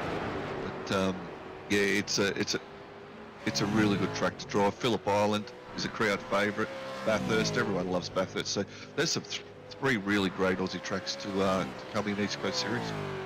Yeah, looking forward to it. And as I said at the top of the show, next season aligning with the vets, which aligns with the officials. So definitely looking forward to what the guys can do, and of course the introduction of super vets. So the 3rd class we're going to run for the over 40s, and that will be pretty impressive to see what these guys can do. And of course Greg Favell, Anthony Visma, Jamie McKnight, Troy Stonestreet, Chris Blanchard, all racing with us tonight. They'll all be part of that action. As we see coming down the straight here, absolutely car wringing its neck out.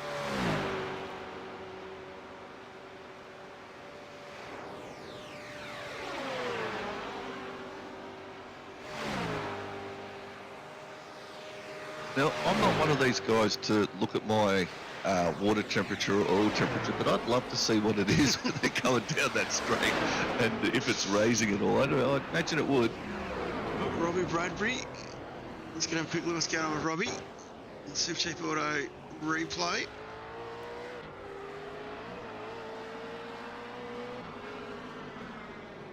Look, he's got it wrong. Launches himself into the fence. He's on his roof. Oh no, Pelican's upside down. Wow. Oh, he just got missed. It's actually sliding into the carousel because of the angle of the track.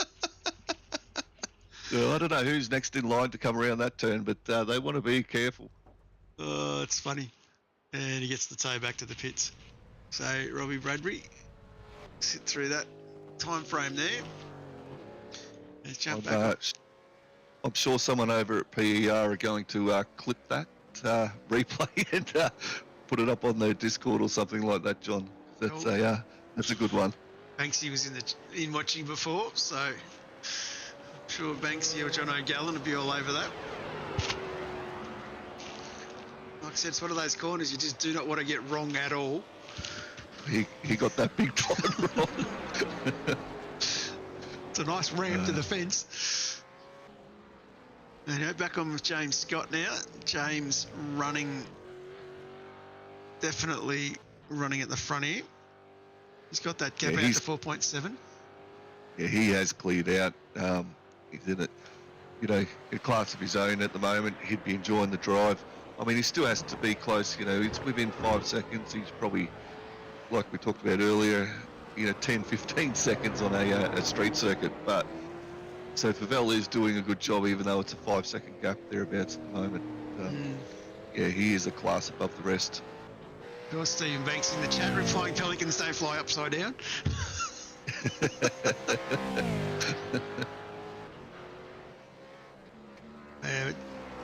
Definitely some good classing driving. Old King Mega, been watching it all class. They're definitely doing very well, the boys here. James on lap 7. So not too many to go now. Definitely know he's had a night in the office working hard here, I reckon. Yeah, he would. You would feel it like, especially like you mentioned earlier, some of the older guys, the 40 and over, you do carry little injuries you've had through your life, whether they be sporting or just physical wear and tear from working. And yeah, they would be feeling it about now. They would feel a few niggles and bit of discomfort, and but that's the whole beauty of this track. It's there to test you. It's there to push your limits, and it's a challenge within itself just to finish. So yeah, they'll be looking to complete this race circuit, and that would be a win in itself. Absolutely. Like I know when we came here with vets, no, split 3 boys, you were just happy to be there at the end. It was a great sense of achievement surviving a race night at this place. Yeah, it was, John. I know from my own personal experience with that, I was spent. I think I came in P3 in that race, and Pavel was in front. I forget who was in P2, but yeah, I was spent. I think we'd done about 10 laps or something, and around about lap 8 I was done. I was... but yeah, it was an accomplishment to finish, and you know, you get a sense of satisfaction from doing it, a little bit of pride too, you know. Yeah, absolutely.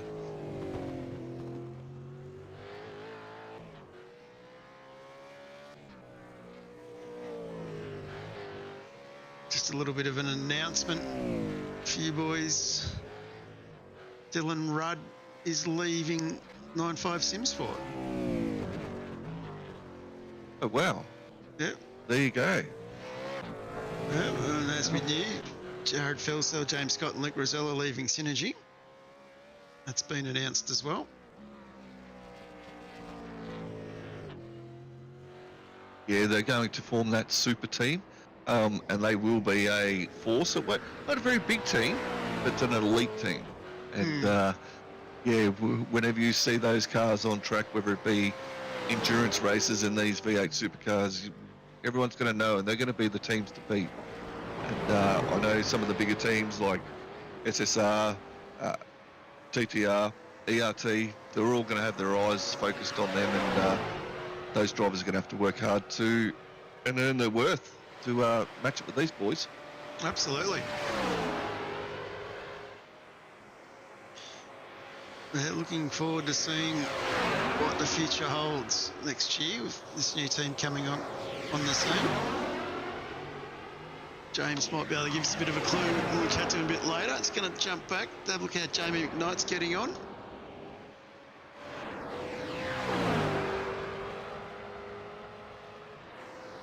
And he's still sitting in 5th. He's a little bit down the road from the guy in front of him, Dylan Gray. He got himself up the road though from Troy Stone Street. Troy doing really well, still in 6th. You'd be pretty happy with that. Yeah, he would be. But Jamie's not too far away from Dylan, really. It's, you know, they've got a few laps to go. Another pit stop, I think, to fully make it. So, yeah, there's possibilities there. Craig Schultz, he's gone backwards since he had that large wall contact. I'm not sure whether he would dive into the pits now, get a pit stop done, and make sure he's good to go to the end of the race, and you know, try and repair some of that damage. But yeah, Blair Van Ray's up 6 positions, although there's a couple of safety cars in there that he's jumped. He's getting along well. Yeah, a few of these boys still having a few off tracks along the way as well. So interesting. So I'm not sure what limit was set on it tonight, or they got a few more off tracks. Knowing Ash, they probably did. They did increase it, John. They had a look at it and went, you know what? I think it's not enough, and I believe they put off tracks up to 50 tonight. Yeah, good move. As Blair Van Ree gets another one.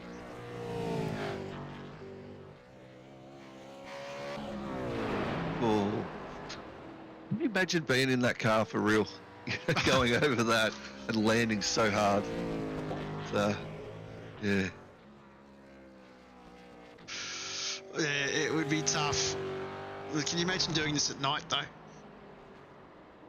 Yeah. I'd want someone hanging out of the driver's side passenger with a big spotlight, you know, lithium battery, just charging up that track so I could see. Oh, tow. Got a tow. A tow request. Who's that one for? Blair Van Ray. What's he done? That might have been for that incident we saw earlier. He didn't come back on the track. Supercheap Auto replay. Plenty of grass area there. Put it next to the fence. So that's the end of it. Did he Can't pop get it an started. engine before? Yeah, I was thinking he might have done that. Andrew. Because that's not on... Sorry, John. I was going to say, Andrew from SLM is saying Dylan Gray's had 0 off tracks. Oh, really? That's impressive. Yeah, very. Last lap was an 8:25.206, so he's still, he's putting it in. Doing relatively well. And just throwing a bit of a flashback while we're talking about the 24-hour. Of course, in 2006, the great Mel Rose took his Holden V8 over to the 24. And it was quite well loved by the crowd. Of course, they wouldn't be used to the sound of a V8 going through the forest. No, especially at night, it'd just be a roar. But yeah, I don't remember that, John. Yeah, I would have loved to have seen some footage of that supercar going around Nürburgring. Yeah, it would have been impressive. I do vaguely remember the story before they went over, but I didn't see any footage.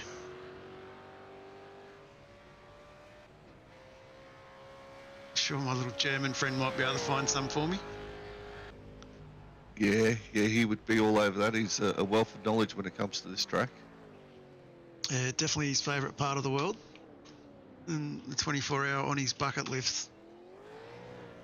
Multiple podiums in the 6-hour at Bathurst. But yeah, this place, it's the spot.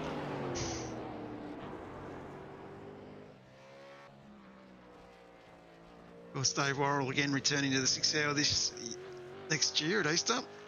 I keep an eye out for how that goes. Yep, he is. I keep an eye out for how Mad Mac Racing goes. Yeah, definitely will.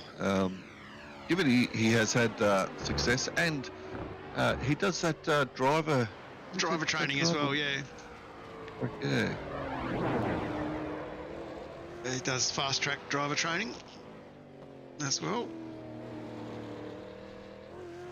I've still got a ticket for that I haven't used, and because COVID came up and I thought, oh, it's going to expire. But he said to me, look, Scott, if you've got it, they're pretty good, and you just give them the serial number to it, they'll probably honour it. So I might have to do a special request for the man himself one day. Yeah, that would be a bit of an honour. He's trying to talk me into coming up to Sydney early next year to go in the V8 with him. Ooh, James getting a little bit loose there. He was.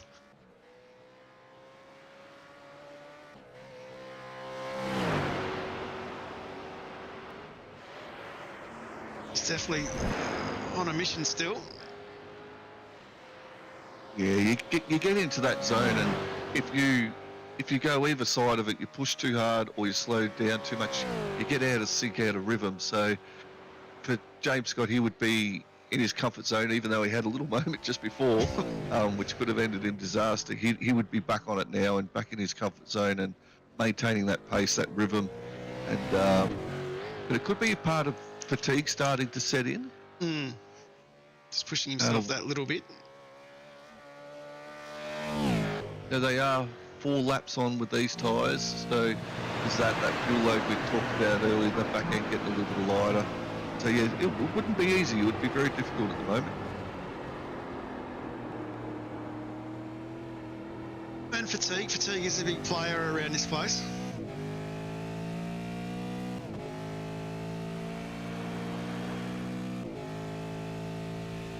Nice to get himself out to a 7-second lead. Back to about the distance we're used to with James.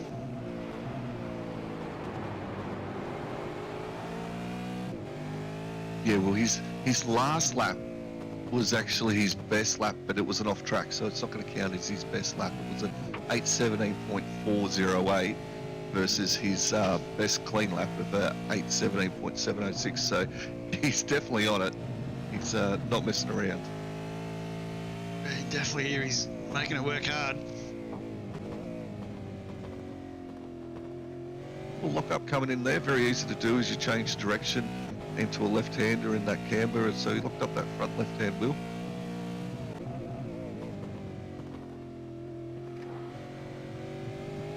Nicely across the bridge.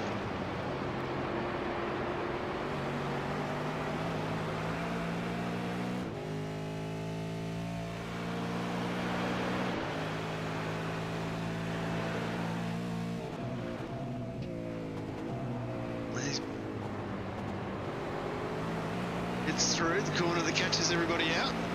Keeps it off the arm carrot. Now, flat Mac up the hill.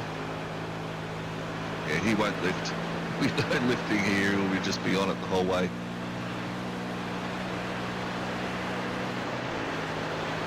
Into sixth gear. See that wind through our camera. A little bit of back off the fourth. Push it right out. Use those cobblestones on the edge.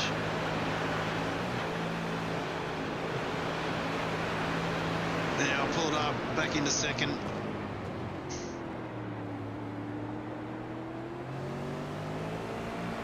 Retake the breath. You want to get it right coming into the carousel.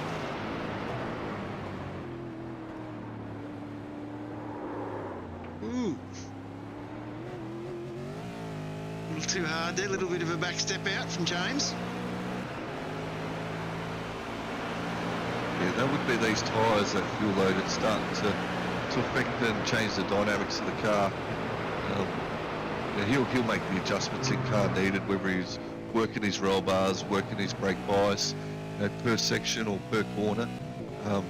He's that type of driver that has the ability to do that, whereas I know myself, I'm a little bit lazy. I just like to set it and forget. But yeah, he would be one of those ones that would work those brake bias and anti-roll bars. Yeah, definitely making the most of it.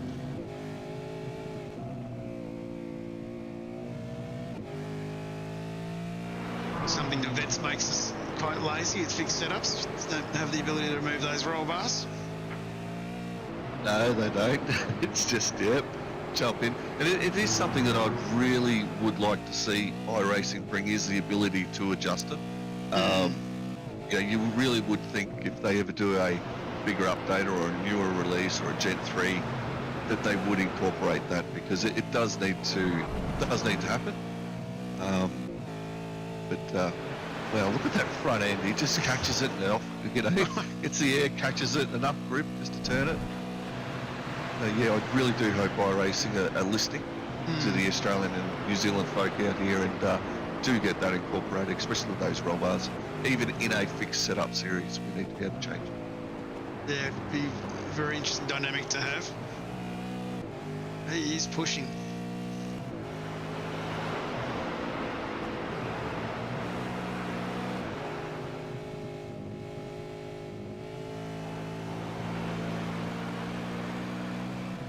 And down the straightaway.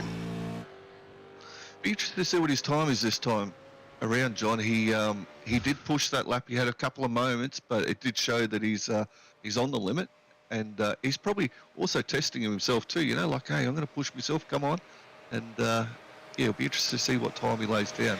I suspect it's going to be in the 8:17 or 8:18. There we go. And he can saying a fun fact that the HSV Maloo did an 8:19.47 around this place. There you go. That's flying, isn't it? You know, When you compare how these boys are pushing these things around, time-wise, that is quick.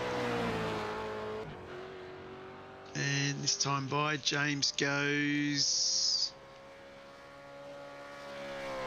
waiting for it at 8:19, 184. yeah. So a couple of those moments did cost him, you know, a second or so. But yeah, he'd be the type of driver that would be like, okay, yeah, I made a few errors that lap. Let's try and fix it this time, you know. Let's just jump back on Troy Stone Street, still up 5 spots. Having a great drive.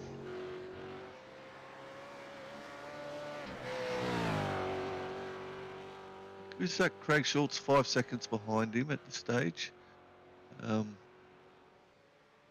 If he keeps it clean the way he's going, and yeah, he might have a good chance of hanging on to that. They're doing very well.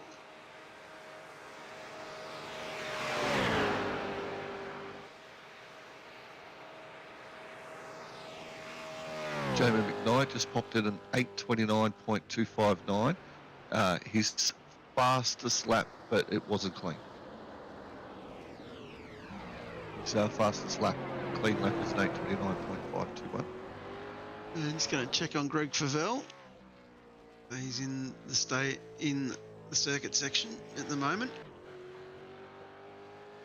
So he's 7 seconds behind James Scott.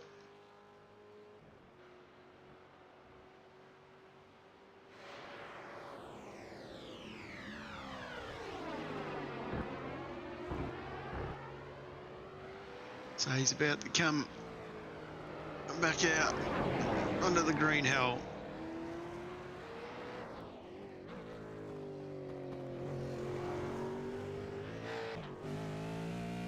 So they're going to do another lap. It'll be interesting whether they can make it go to the next one or whether they have to come in for a Splash and dash.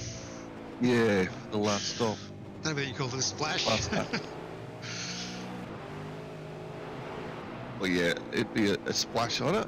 I'm not sure how many litres they'd use here a lap, but I can't remember exactly off the top of my head. Was it something like 13 litres or something? Yeah, it was something crazy like that. See the shadows starting to come over the track now as well. That'll be affecting their vision, picking up some of these braking markers. Actually, it'd be a lot more than 13 litres. But yeah, I can't remember exactly what it was.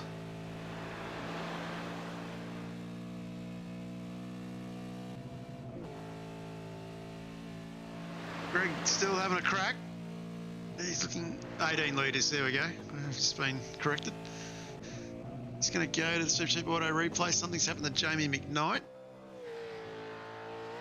And Jamie, a little bit off the camber there. Well, got it Oh, wrong. he's coming there hot. That's my rollover corner that I talk about. Back on its wheels. Into reverse, let's go. Let's go. Back on it. Yep. I know that part all too well. I did that in our vets race. Yeah, well, Jamie's no pelican. He's not going to stay upside down. No, he's definitely going Back in. underway. Let's just lay out straight. Bang, roll. Back on it. Go. Yeah. Straight on his line again. That's a fatigue and concentration one there. He's just come in there way hot.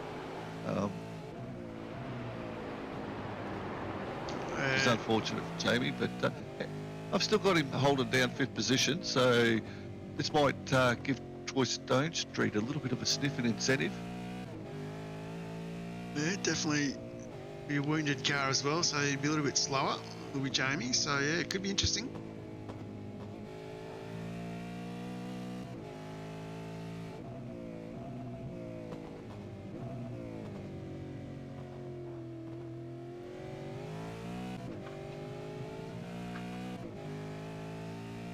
Greg coming down the hill here.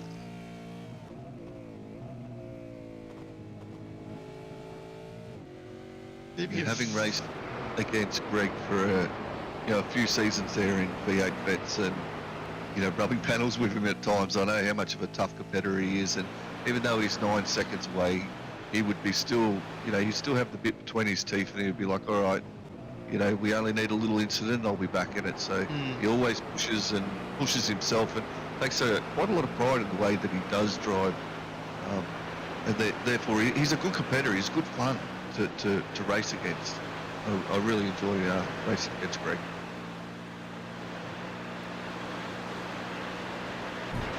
Doing very well here.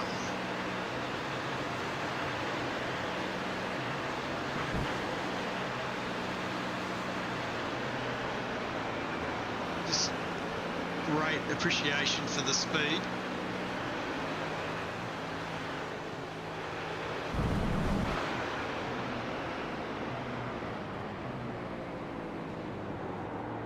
A little bit wide there off the apex though on that one.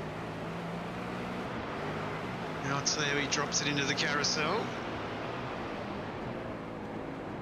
Very nice. Yep, it pops out the other side. Yep. Well done. Got that done nicely. No pelicans were harmed in the turning of that corner. Oh, every time I see it, I keep thinking of Storm Boy and I forget, Mr. Perseus or Mr. something it was Percival, called. yeah. Percival, that's it. It's going to drop back on to Dylan Gray. Dylan Gray's 15 seconds behind Bismarck, closing that gap a little bit though.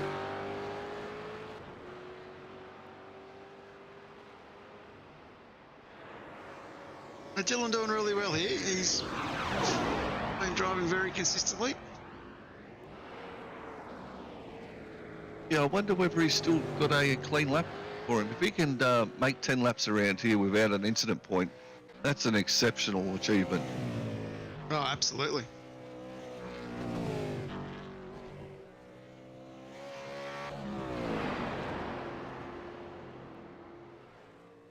The boys in the chat saying, Scotty, that they reckon there'll be about 0.2 of a lap left of fuel at the end, so they won't need to make another stop based on the 18 litres. Rightio, so they got their fuel numbers down pat. So that's 0.2 of a litre, did they say? So No, it's 0.2 of a lap, sorry. Oh, 0.2 of a lap. Yeah. Andrew's spotting for Dylan at the moment, and Dylan is still on 0x. So that is a fair effort for this place. Yeah, it is. And you were saying he's a young driver, John, and he went away for a couple of seasons and has come back and now putting in this type of performance. It's a massive improvement. And credit to his team and those around him and to himself to to do that. Yeah, no, he's done very well. And just driving with a lot of maturity, which has been fantastic approach to it all. He's built a pretty good season with East Coast this season, for season 8. Running in the season 2 category. Yeah, SLM Motorsport is one of those teams I don't know a lot about. You might be able to tell me a bit more about it, John, or guys in the chat might be able to fill you in. Yeah, guys in the chat could probably fill us in. I don't really know too much about them as well, as we're on the last lap for James Scott. Yeah, well, they're clearly good for fuel. I thought they might have needed at least 5 or so litres, but clearly I was wrong. My calculations were nowhere near there. Lucky these guys know what they're doing. And might just go a little bit further back, check on Ash Barella, see if his car's looking straight. It looks like it's crabbing everywhere. It does. He's been down the seaside for Ash. Picked up a couple of crabs in that car. I've got a lot of yellows from these boys down the back, which I haven't been showing all their off tracks, but there's quite a few. Robbie Bradbury's still going. He's got the Pelican the right way up this time. So he's still running around back in 10th. Great to see these boys still going. Yeah, they're not give up. And the man in 8th, of course, Chris Blanchard. So Blanchy's still rolling as well. Blanch's car's looking pretty clean after blowing his motor, so he's got the fast repair done and back out on track. And yeah, it looks like he's kept it clean thereafter. Just to answer your question, Andrew's typed in, they're a bunch of mates racing together, mostly look at doing enduro racing and just working as a team to improve as a team. So yeah, you're doing a great job, Andrew. And yeah, if you get young blokes like Dylan coming along like he is, you're doing fantastic jobs. Yeah, good on you down there at SLM Motorsport. Great job, and yeah, it's good fun when you got a bunch of mates in your team and you're having fun, enjoying it. You know, get into those endurance races and share the load, and yeah, it's a good bit of fun and some good achievements along the way. Just going to check Craig Schultz here. Is he carrying a bit of damage? It's just got Blanchard catching him ever so slightly. That gap's now under 4 seconds, or about 4 seconds. Blanchard gave it away a little bit there. So keep an eye on that. Shout out to Harry Dodds as well in the chat, saying this track scares him, frightens him more than any other circuit. Yeah, well, that last lap, Blanchard pulled in a good 2.5 seconds on Schultz. So yeah, he is getting it down, but he's got this we've got one lap, you know. So if he's going to do it, he's going to have to get hammered down, and And maybe if Schultz is still struggling with that car a little bit, but, he might have a chance. I'll keep an eye on that gap for a little bit. As James Scott now definitely is charging away down up to the top of the hill for the final time.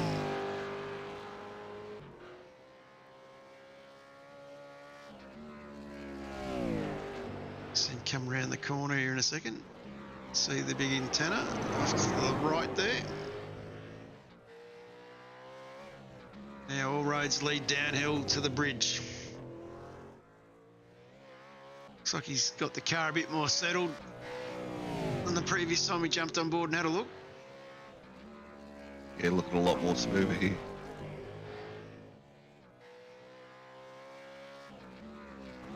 He's got 1 lap to go. He's got an 11-second lead. He'd be thinking, let's get this to the line and yeah, notch up another victory. And you know, he's going to have that claim to fame now that he's got this track and a race win at East Coast to his name. He's done very well, driving hard. Yeah, we did say 5 minutes ago he started the last lap.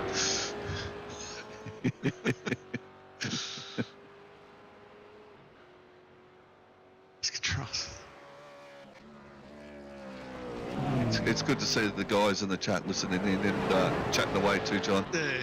I haven't got it up, but yeah, it's good to hear their comments and chatting away and being involved. Makes these broadcasts work. A little bit of community involvement. Not sure whether Terry Taylor's still there, but I think it's been enjoyable watching these guys tackle the green hell. Hasn't put me to sleep. Don't know about you, Scott. No, I'm fine. I've enjoyed it. You know, it's a bit of a privilege to come in and commentate with you, John. I know Mark's away, so yeah, I was looking forward to it, and you know, to watch these guys, actually watch James Scott, Greg Favell, Visma, Gray, McKnight, Stone Street, Schultz, Blanchard, watch them on track and see how they go about it. For me, it's been entertaining and a different perspective, and yeah, I'm thoroughly enjoying it. Yeah, no, it's been good. It's might just drop back. That gap with Blanchard and Schultz, we were talking about a minute ago, that's blown out by a second now. So Schultz, he's got himself back under control and heading in the right direction. Yeah, yep, got the rattle on, and he'll be wanting to hang on to that. He's down 2 positions, so he won't be happy with that. He would have liked to have finished where he started or above, but he did have that major accident, so yeah, he has recovered, and he'll look back on it and have a few reflections and go, you know what, there was a hell of a race. I finished, and we'll talk about it. Here he goes. Hang on. Oh, he's done well there. This is going to bring Blanchard right into it. Yep, here he is. There he is. And of course, we talked about this coming down the hill part of the circuit. It is not easy. Yeah. And he would have heated his tyres up there as well. Oh, he would have had eyes the size of dinner plates then, John. There's fence either side. So, yeah, oh, well, we might have a race on between these two. You called it a lap earlier, and here it is. You'll get this draft too. Yeah, going up the hill. Let's keep a little bit of an eye on where Scott is, just so I can give him his juice. Yeah, he's not far. He's not far off the carousel, and yeah, before he makes the big straight. Blanchard closing Victory slightly lane. here.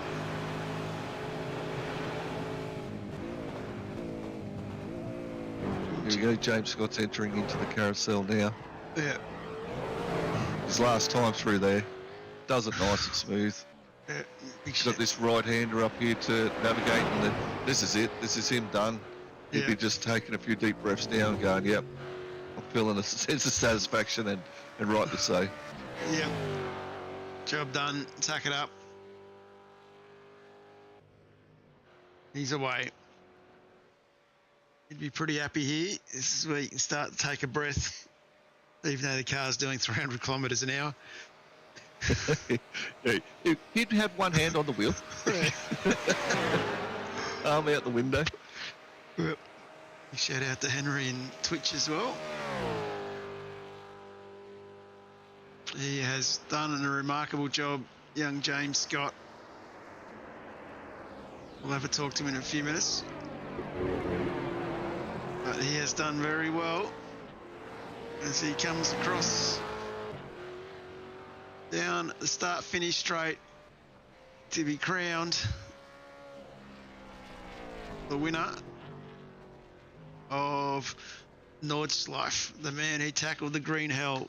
Greg Favell, he's 12 seconds back, but he's managed to get it home as well. I think Greg That's will a be pretty happy valiant with effort. that. Yeah, valiant effort by Greg. His teammate Anthony Visor, P3, not too far behind. Another great drive by him. We didn't really talk about him too much, but yeah, well done. The sun's popped out where Blanchard is. We'll come back to that. Visma, he's going to come across in third. That is great drive from Anthony. Dylan Gray. He's going to bring it home. Home in fourth. That is a great drive. And what could possibly be a 0x race. That is a remarkable drive. And of course, big shout out to Mark Duggan in the chat. Congratulations on your 29th wedding anniversary, mate. Yeah, congratulations, Mark. I hope you had a good night and spoiled your lady 29 years. Fantastic effort, mate. Yeah, that car's not looking too great for Jamie. It's seen better days, mate. But you're holding down P5. You're up 2 positions. You had that you had that rollover and you put it back on the wheels. You didn't pelican it like we've seen with the PER car. And you're coming around. Here we go. Look, that's it. Down the straight. You're going to cross the line, Jamie. Well done, mate. Fantastic effort. Great drive, Jamie. Troy Stone Street's the next man on track. Up 5 positions, John. He's done well. He'll be pretty chuffed with this, I think. Bring it home. Yeah, well done, Troy, taking the checkered flag. Up 5 positions. Great race. Not sure on your wheel colour there, but yeah, well, good race, mate. And Blanchy, he's managed to get past Schultz. I think Schultz might have had another off. There's something happened there. He's 9 seconds back. Yeah, Schultz had another off, so I think that 9.5 Sim Sports car is pretty damaged.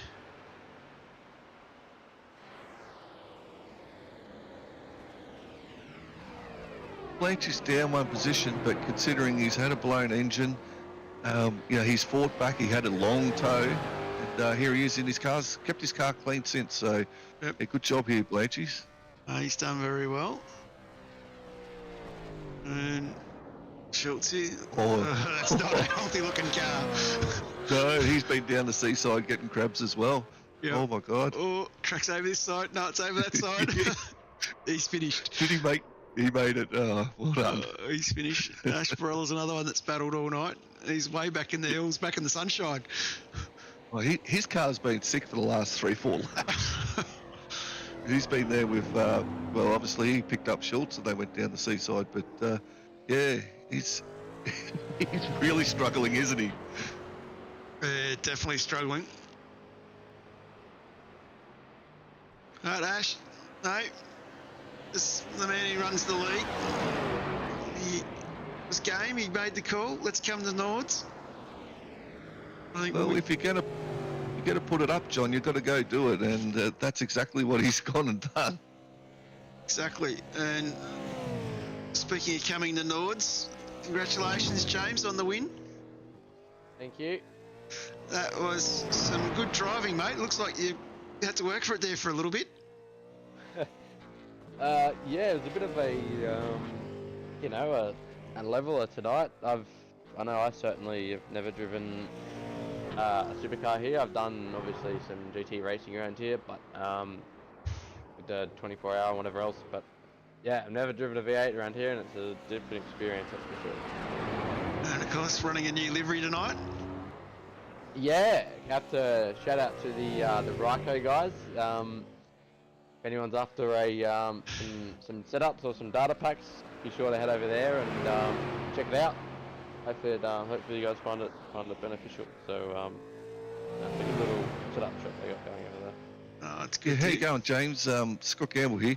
Yeah, great drive tonight, mate. And talking of your Ryko setups with the Road America, I actually went over there and had a look myself this week. Picked up one of your setups and gave it a drive. Very nicely done. Enjoyed it. Yeah, so great drive tonight, mate.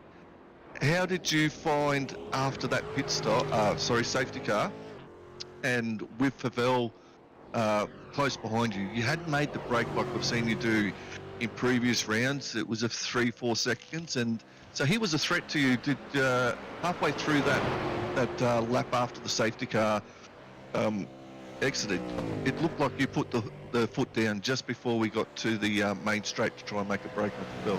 Is that right, mate? Yeah, first of all, yeah, thanks for the nice words about the setup shop. Glad you enjoyed it, mate. Yeah, no, yeah, I was a bit, I don't know what was going on with the safety car. I was a bit, I've never done this series a little bit. I've never had a virtual safety car or anything like that. But yeah, and then having a restart a quarter way around the lap was interesting, but it's better than doing the, the full lap. So, but I think, could be wrong, but I think Greg might have been on a bit lower wing, so I knew I had to get a bit of a gap before the long straight in the last section of the lap there. So yeah, no, put my foot down.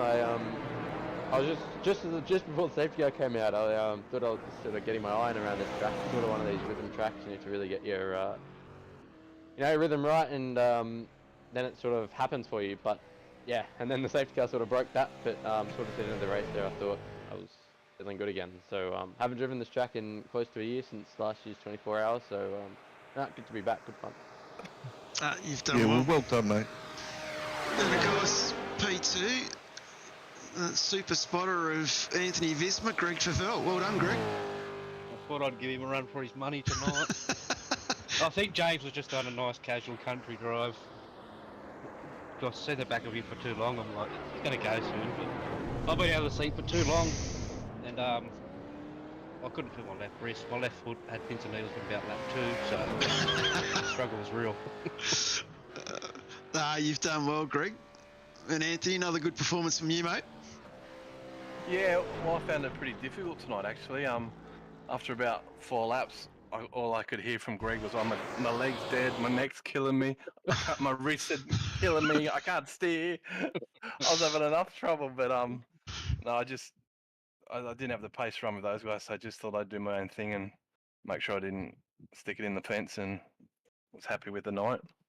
You've done well. Great effort for Accelerate Sim Racing. Yeah, drove incredibly well, Greg and Anthony. P2, P3 here at this track. To finish is an achievement in itself. And yeah, you gave James a bit of a run there for a little while, Greg. And if I know you well enough, you would have had your eyes on it, and definitely would have been biting the bullet there, or biting the bit and going with it. But it sounds like you're lacking a little bit of race fitness, mate. 100%. I've been doing some Monday night races for 25 minutes long, which suits me right pretty good. And then this is the longest one I've done in, probably been close to 12 months. So, it was good. It was good fun. I love Nords in any car. So, yeah. It was great to see you back in the V8 supercar, mate. Yeah, look forward to seeing you maybe jump back in it a little bit more often, maybe season 8. Yeah. Well, I think I'll have to ease into it. I'm just coming off an 18-month injury, so I don't want to push it yet. So yeah, that's fair enough too. Don't want to go backwards. And of course, we announced this evening or today as well, that we're doing basically a Super Vets version of we're going to calling it Super Vets, which is split 3 for East Coast next season. So right up the alley of you two boys. Yeah, I know Anthony's going to be keen. He's been racing anything and everything he can lately. And it's showing with results too. Yeah, I've sort of run East Coast in another series with the fast guys just to sort of pick my speed up a bit for vets when I go back. But the distance that James has got on us and the other fast guys is it's tough work trying to bridge that. But that's all we hear about all week. See how quick James was? He practicing. Yeah, but just keep head down and just keep practicing. So James isn't an enigma though. Like I just like we did a lap on board with him, and it was just like, nah, can only dream of that sort of reaction time and ability.